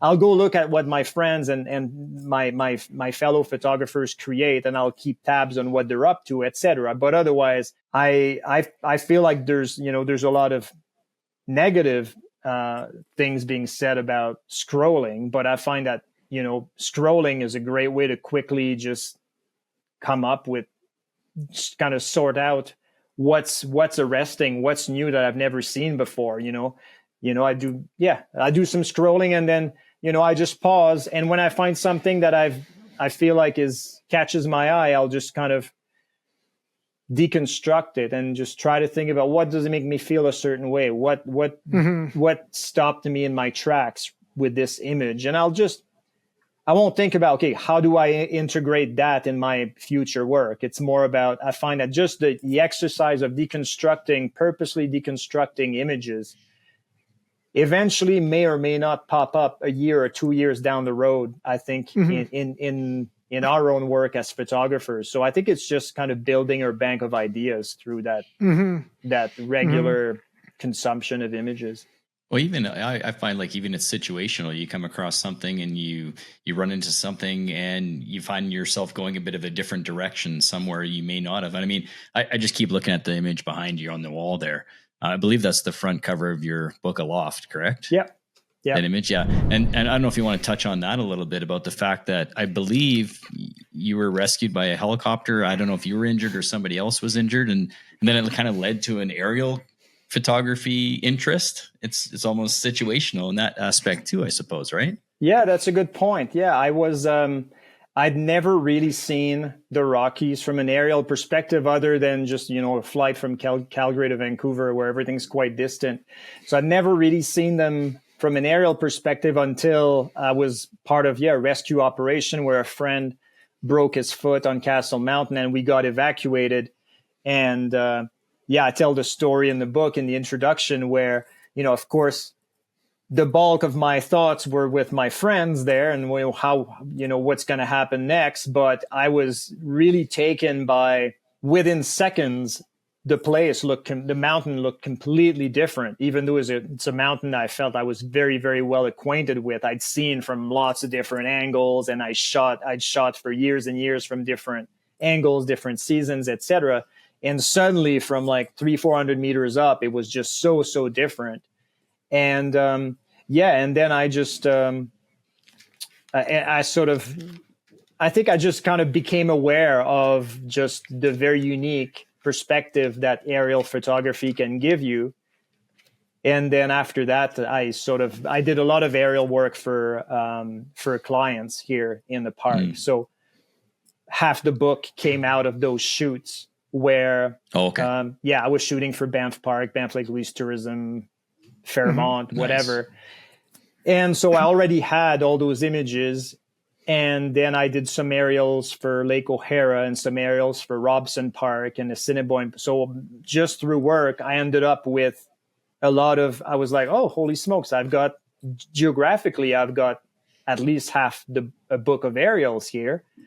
And because drones are not allowed, I felt like, if I can just, with 2 or 3 more flights, I can probably gather what I need to create a really good aerial portrait of the Canadian Rockies, of the UNESCO parks anyways, with, no Waterton, but from the contiguous ones from Assiniboine to Robson. And so I decided to invest in like 2 or 3 other flights, and I waited for prime time, and I had like a very precise flight path. I had a checklist of locations I wanted to hit. And it's such a different way of working because I would argue there's not a lot of creativity that comes into play. It's more like being able to really quickly assess compositions and light, and really just, your brain's just on overdrive, just trying to figure out angles, etc. But not a lot of room for creativity. But again, I think it's still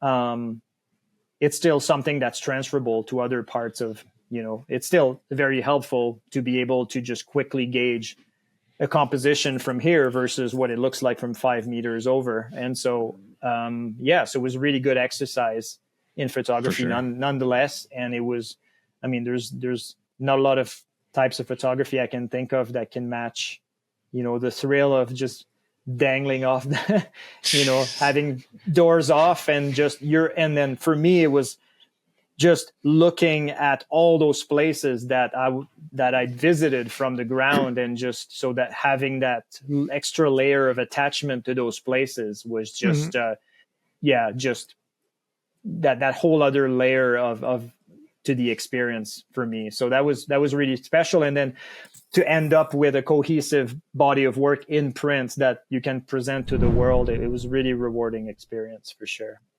Oh, I can imagine. Like we're talking about learning, and that's just learning on the fly, right? You're kind of, throwing yourself into it. And to look at that book, the images in there, like I'm a drone pilot. Can't fly in the Canadian Rockies, obviously. But just being able to see from another perspective, we're talking about looking around different areas. That's looking from a whole other perspective. And it's just unbelievable. You see Peyto Lake from the ground, or from, it looks like a wolf from up there. It looks different. It looks, different angles. It's pretty amazing. So. Yeah. And it's almost never what you think it's going to look like. Right. So I love the surprise element of the whole operation. That's neat. I bet. Yeah. Yeah. Well, hey, Paul, got a question about your company, or your Offbeat company with Dave Broshaw. It looks like you started that back in 2016. Did you just want to touch base on that company of yours that I guess it touches on a whole lot of things. So yeah, if you wanted to how it touch came base about on that as well. for sure. I'd love to talk about Offbeat. I mean, it's a huge part of my world, has been for 8 years now. And it's a company that I founded with Dave Brosha in 2016. And the idea was that, Dave and I had done a whole bunch of workshops prior to that. We just hit it off, and we had good dynamics.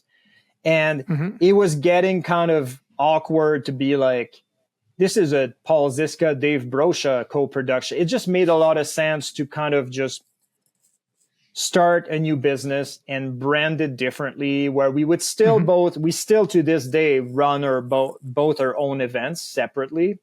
So we still do our own workshops, but we started Offbeat mostly as a way to offer. Initially it was mostly, a lot of it was within Canada.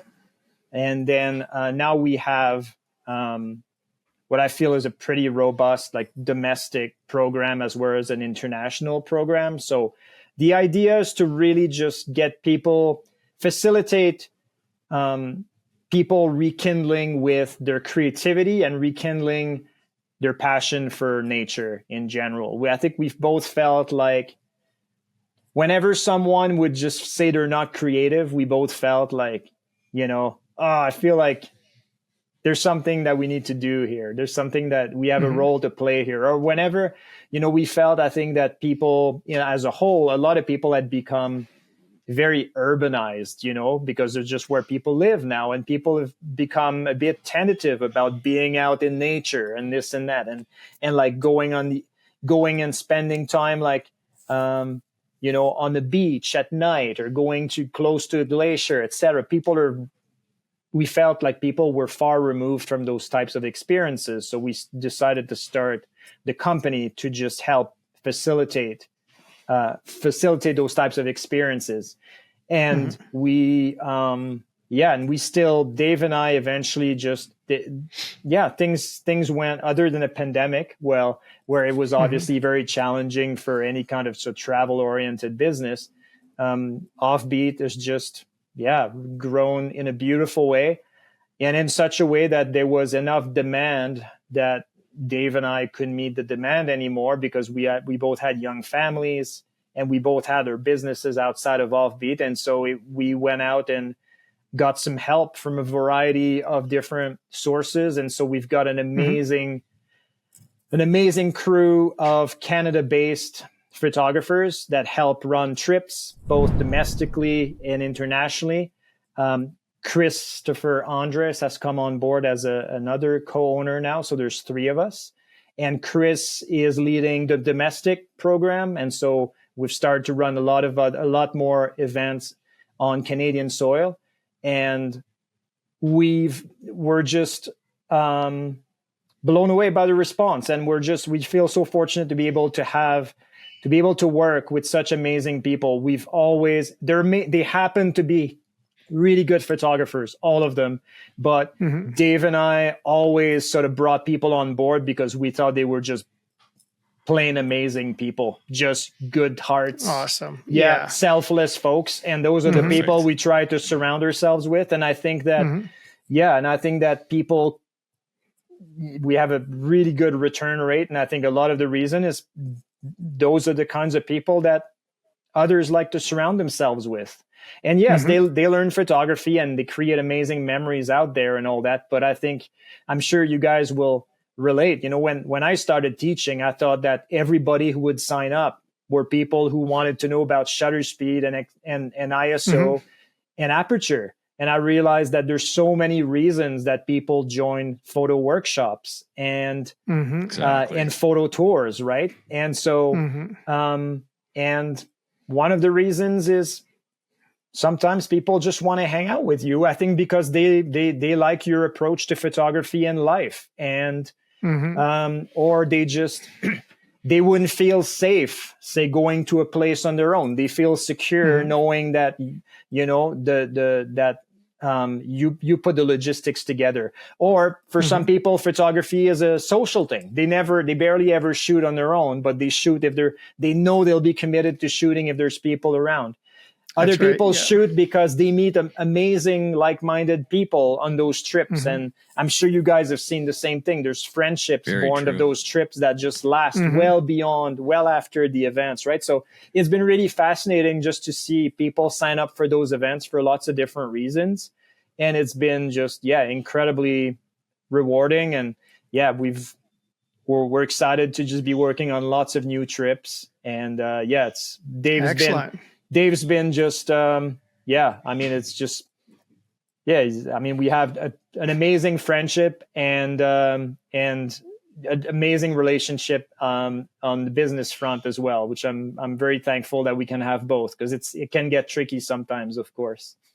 Oh, for sure. That's amazing. Yeah. No, I totally relate. It's kind of a funny when I first started doing workshops, I always assumed that every year it would be different people. So, you're advertised and you're, like it's going to be a different group of people all the time.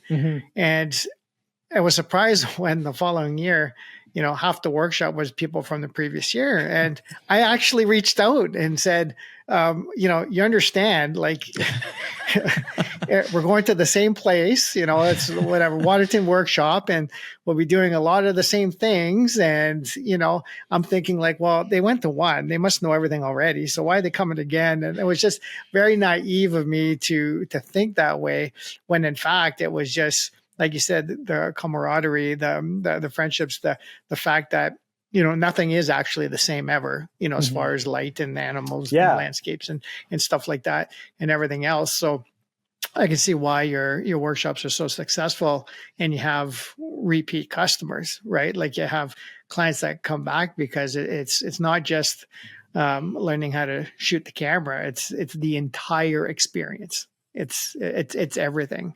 So I can certainly see why the Offbeat is so well. All of the workshops you guys run is so successful, and I think it's because of that. Yeah, we don't get a lot of like, I don't know how to put it. Like, we don't get in a way a lot of hardcore photographers who are like they're there before they're gunning for like one specific image. Right. Or like sort of icon hunters mentalities. Like, we just don't get those people. It's very rare. So we get people, I think, who just, for them, as it is for us, the more you do it, the more you realize photography just goes well beyond the photos. I mean, it just sort of permeates every aspect of your life in wonderful ways. And I think those people realize that, and that's why they keep coming back. It's a lifestyle, right? It's a lot of these people may not have any like-minded people in their own lives that like photography or that world, and hanging with people for 4, 5, 6 days, talking about everything to do with nature photography and learning and having friendships. You're right. It's an amazing experience for everybody. Absolutely. Yep. So, Paul, right now, do you have any current projects? I mean, I'm sure you probably have some books or some, like you said, you've got workshops on, or maybe new workshops on the go. Is there anything you can actually talk about, or is it all kind of hush hush right now? Or you could just say, yes, I have projects on the go. No, there's quite a bit on the go. Usually take the foot off the gas a fair bit. We take the foot off the gas in the summer a fair bit, just because, summer is just so sacred for us, and it's so short where we live. So not a whole lot is going to happen over the next couple of months, but we're going to have our plates pretty full starting in the fall. There's a couple events. We ran a retreat at Bow Lake, which was really cool. Really cool for me. Happened right after Light Chasers. That's why I had to leave you were early. on your way, actually. Yeah. When I talked to you the day after, you were on your way to Bow Lake. Yeah, for sure. Yeah, and it was just amazing for me. It was pretty special for me to see things go full circle. And suddenly I've got the lodge at Bow Lake, which we had exclusive use of, to just teach a photography retreat. And this is where everything started for me a while back. So that was pretty awesome. So that was that was a really cool event. So we're going to do it again a couple times next year. So that'll be announced pretty soon. Yeah. Excellent. Cool. Yeah. And again, we'll have full exclusive use of this amazing property, which will be really great just before they open for the season and just after they close for the season.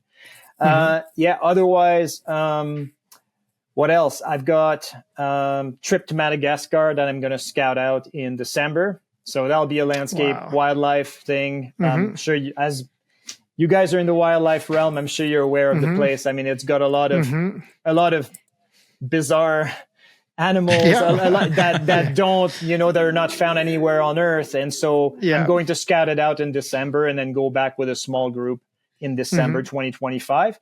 And otherwise, my main project locally is called Cryophilia. It's all on the website.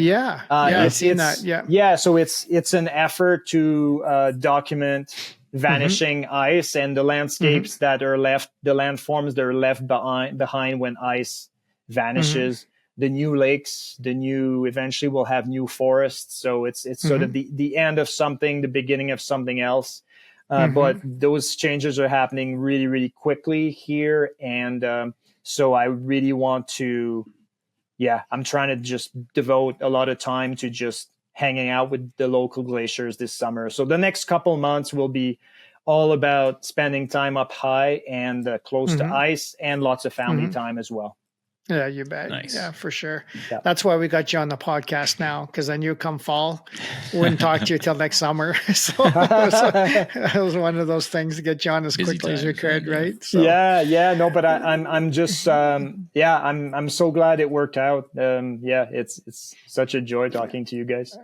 Oh, awesome. Well, we only got a couple more questions for you there, Paul. And one of them is, of course, can you share some tips, of course, for some aspiring nature and adventure photographers, either to looking at getting into the business or just, improving, on their skills, that sort of thing.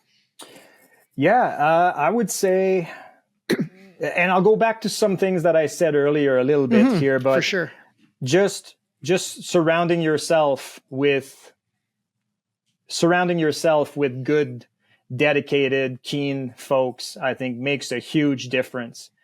If not everybody has a lot of self-motivation, right? A lot of people just are a lot more likely to stick with photography and get better as a photographer if they have, you don't need 50 people. You just need a small group of people to go out with regularly, and finding the right people who are out there for the same reasons. They won't get all bummed out because they didn't come home with an image that they didn't like. You go out there with people who just allow themselves to just be curious and to turn into little kids for a few hours, a couple times a month. So trying to find this local community of like-minded people, I think, is so important. I would say, from a business standpoint, I wouldn't put too much stock in social, frankly. I think I mentor a few photographers, and they feel like that's the goal when you start a business in photography, is to just gather the largest following that you can in as little time as possible. And I feel like the beauty of it, if you're starting now, is that ship has sailed already, you're never going to get traction now. So that problem is kind of solved for you in the sense that you don't even have the option of just trying to gather a massive following. You might as well just go out there and create images that speak to you and aim for what I would call a quality audience, a much smaller audience, smaller but truly interested in what you have to offer. And we see it even, and I often say that, but we see it even at Paul Zizka Photography. There is a sizable following, but you realize people who actually, contribute to your income, it's always the same few hundred people, right? And so I think, I would argue, all you need is, 500, 1,000 people who are truly interested interested enough in what you do to drop $20 once in a while, or $500 on a print. That's all you need to add up to yearly income. So don't stress out about having 1 million followers online. Just don't even enter that race. Leave that circus to others. it'll help with your peace of mind. It'll help with your, you won't get all bogged down by the sort of the negative parts of social media. And instead, just do your work, do what gets you excited. The right people will notice. And eventually you'll just get a $20, $50, $1,000 here and there. And and those people will support your efforts. So that would be sort of one of my main pieces of advice to anybody like wanting to jump into photography as a business and not really knowing what avenues to explore. Because the beauty, I would argue 2024 is an amazing time to go to be a photographer because there's so many ways to generate income. Not so long ago, I mean, if you weren't represented by a gallery or you didn't get published in print, I mean, that was it, And now I feel like there's so many ways that people have been creative in generating income that it's almost overwhelming. It's the opposite issue where people don't know where to start. But I would say just don't feel like you have to rush in the direction that everybody else is going. I have good friends who are just doing very well with more traditional ways of earning money in photography, and they're not even on social media, right? So I think there's lots of ways to make it work, and don't believe necessarily all this sort of sweeping statements that you see online. And then otherwise, I think, just try not to lose sight of what you're doing it for. Don't try to stay away from I think it's so easy to start shooting for an audience, especially when things start going well. You're like, oh, you guys like that? I'm going to go keep shooting the same image over and over again because you seem to like it. But that doesn't do anything for you as an artist. It doesn't really propel you forward. So I think, but I mean, I've been guilty of that too. And I think it's just easy when you have that instant gratification to just keep recreating the same ideas over and over again. But I think, I think that's where getting out with others, I think keeps you from just going out there and creating the same image over and over again and just experimenting. I think experimenting is such an important part of photography, such a crucial part of the journey. Just trying to try new things, I think is what keeps photography just interesting and sustainable. Great advice. Yeah. Great advice on the social media part there, Paul. It's too stressful. I mean, I'm sure Chris is just as guilty as I am of, trying to build that following and trying to get that interaction and the engagement and thinking, that's where it's going to be. That's where it's going to propel you into, some other, realm or something of the nature photography world. But when in fact, like you had said, it's a very small core group of people that continue to take your workshops, come to your seminars, interact with you online. It's very true in that sense. And out of whatever the amount of followers you have, I'm guessing if you want to put a percentage to it, it's so small, 1 or 2% maybe of, that group, if that much, depending on your following, are actual people that actually engage and actually want to know and learn and be part of what you do. I mean, there's so much of those, like there's bots and this and that, and people are have these massive followings, but it's are they really getting what they need or from it, I guess, or like you said, if you just be true to yourself, shoot what you love to shoot, because I'm guilty of that too.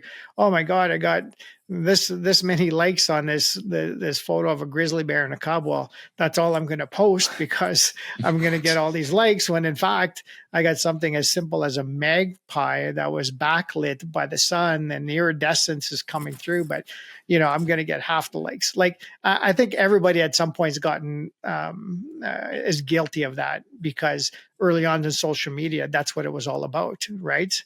But it comes to a point in your career where it's just like, you know what, you got to shoot for yourself. And of course, somewhat to your audience, but the important or the audience that's there is going to appreciate anything you put out there. And the same with the people you follow, you know what I mean? There's that interaction where you can appreciate, oh, they're trying to grow. They're trying something different.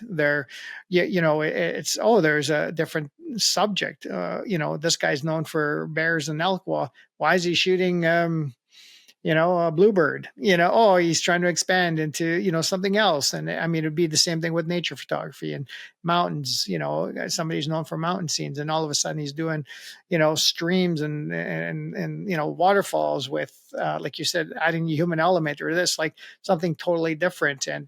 And doing that kind of stuff without, or how do I say this? Like, allowing yourself to grow and trying something different without that mindset in the back that, oh, it's not going to get me more followers. It's not going to get me more likes, So I really appreciate you saying that, because you have a massive following. And, when you see something like that, I think a lot of photographers look at, oh, well, how am I going to get to, hundreds of thousands of followers? Because that's the only way you're going to succeed in photography and in business, when, like you just mentioned, in fact, it's not the way. No, and it's not necessarily that way. No, our business model, business model does not depend on the number of followers, right? A lot of people, and some people make it work that way, and good for them. For sure. We've never gone the influencer road, because we didn't want the number of followers to dictate our income. Basically, we wanted to be free from that, and we wanted to diversify our income. And given how hard it is to get traction now that the algorithms are in place, I would suggest, people just give up on that idea of building their whole business around the largest following that they can. I just don't think it's a good, smart business move these days. No. Yeah. And you're right. I think more and more, you're talking about people experimenting and posting whatever the heck they're fired up about. I think people more and more pick up on that confidence, especially your peers. I think fellow photographers will pick up if someone's just desperate for attention and is always begging for it online, versus someone who's like, look, here's what I like to shoot. Hope you like it. If you don't, too bad. And if you do, great. Totally. And I love that. When I see a photographer who just sort of, who's sort of just going, who's not sort of selling out for the purpose of gathering online, interactions, I respect that, and I think, so I think it's interesting, because ultimately, you almost have to maybe decide which audience are you the most concerned with. Is it what fellow photographers are going to think about how you come across, or about the audience at large, right? Because that's right. I know what to post.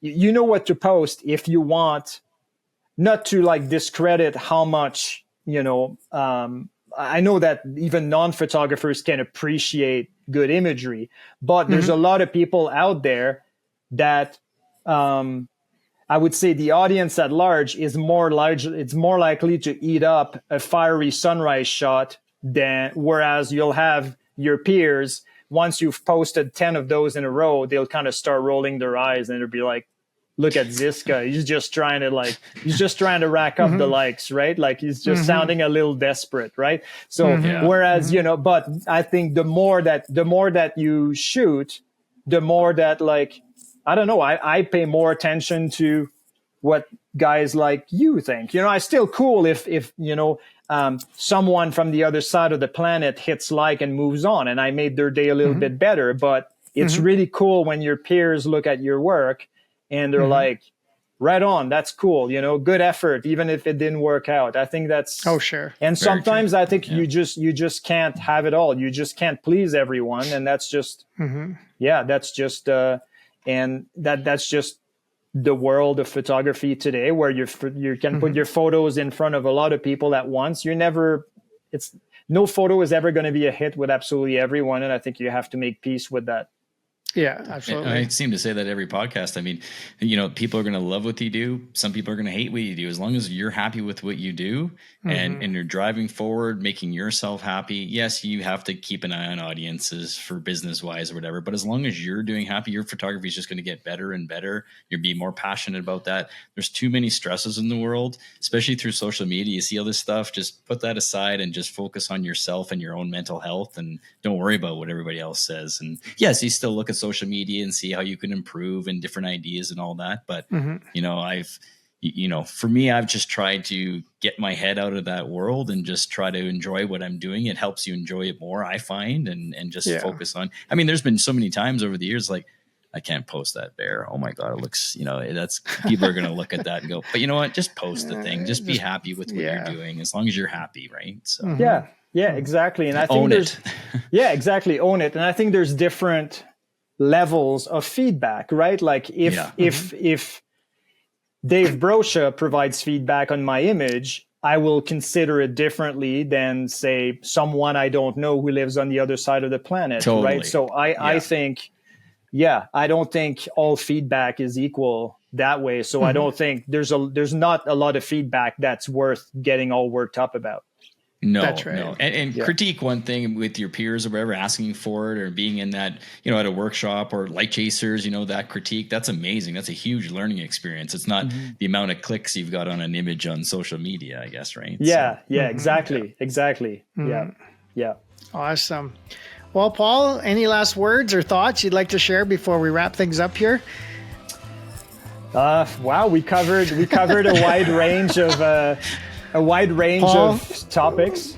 Paul, those were only half the questions, but I thought we'd wrap things up. We might have to do a part 2 next summer. How does that sound? Yeah, I'm on board. I'm on board with that for sure. For sure. Yeah, but I really appreciate it, guys. Like I've done my share of those types of podcasts, and I really appreciate that you guys put in the work and you came in with like lots of great questions, and it just makes those sessions so enjoyable, and I'm really hopeful that people will enjoy today's conversation. I certainly did. It was really a pleasure. Thank you. Nice. It was a pleasure for us too. That was amazing. So yeah, absolutely, Paul. Well, guys, I appreciate everybody watching and listening, and we hope to catch you next time on the Nature Photo Guys podcast. See you guys then. Thanks for watching. Thanks, guys. Thanks for joining us on the Nature Photo Guys podcast. If you have any questions, contact us at info@thenaturePhotoGuys.ca or message us on Facebook and Instagram at the Nature Photo Guys podcast. Visit YouTube and subscribe to our channel to watch all our latest videos. Or follow and listen to our latest podcast on Apple Podcasts, Spotify, or on our website at thenaturePhotoGuys.ca. We'll catch you next time on the Nature Photo Guys podcast.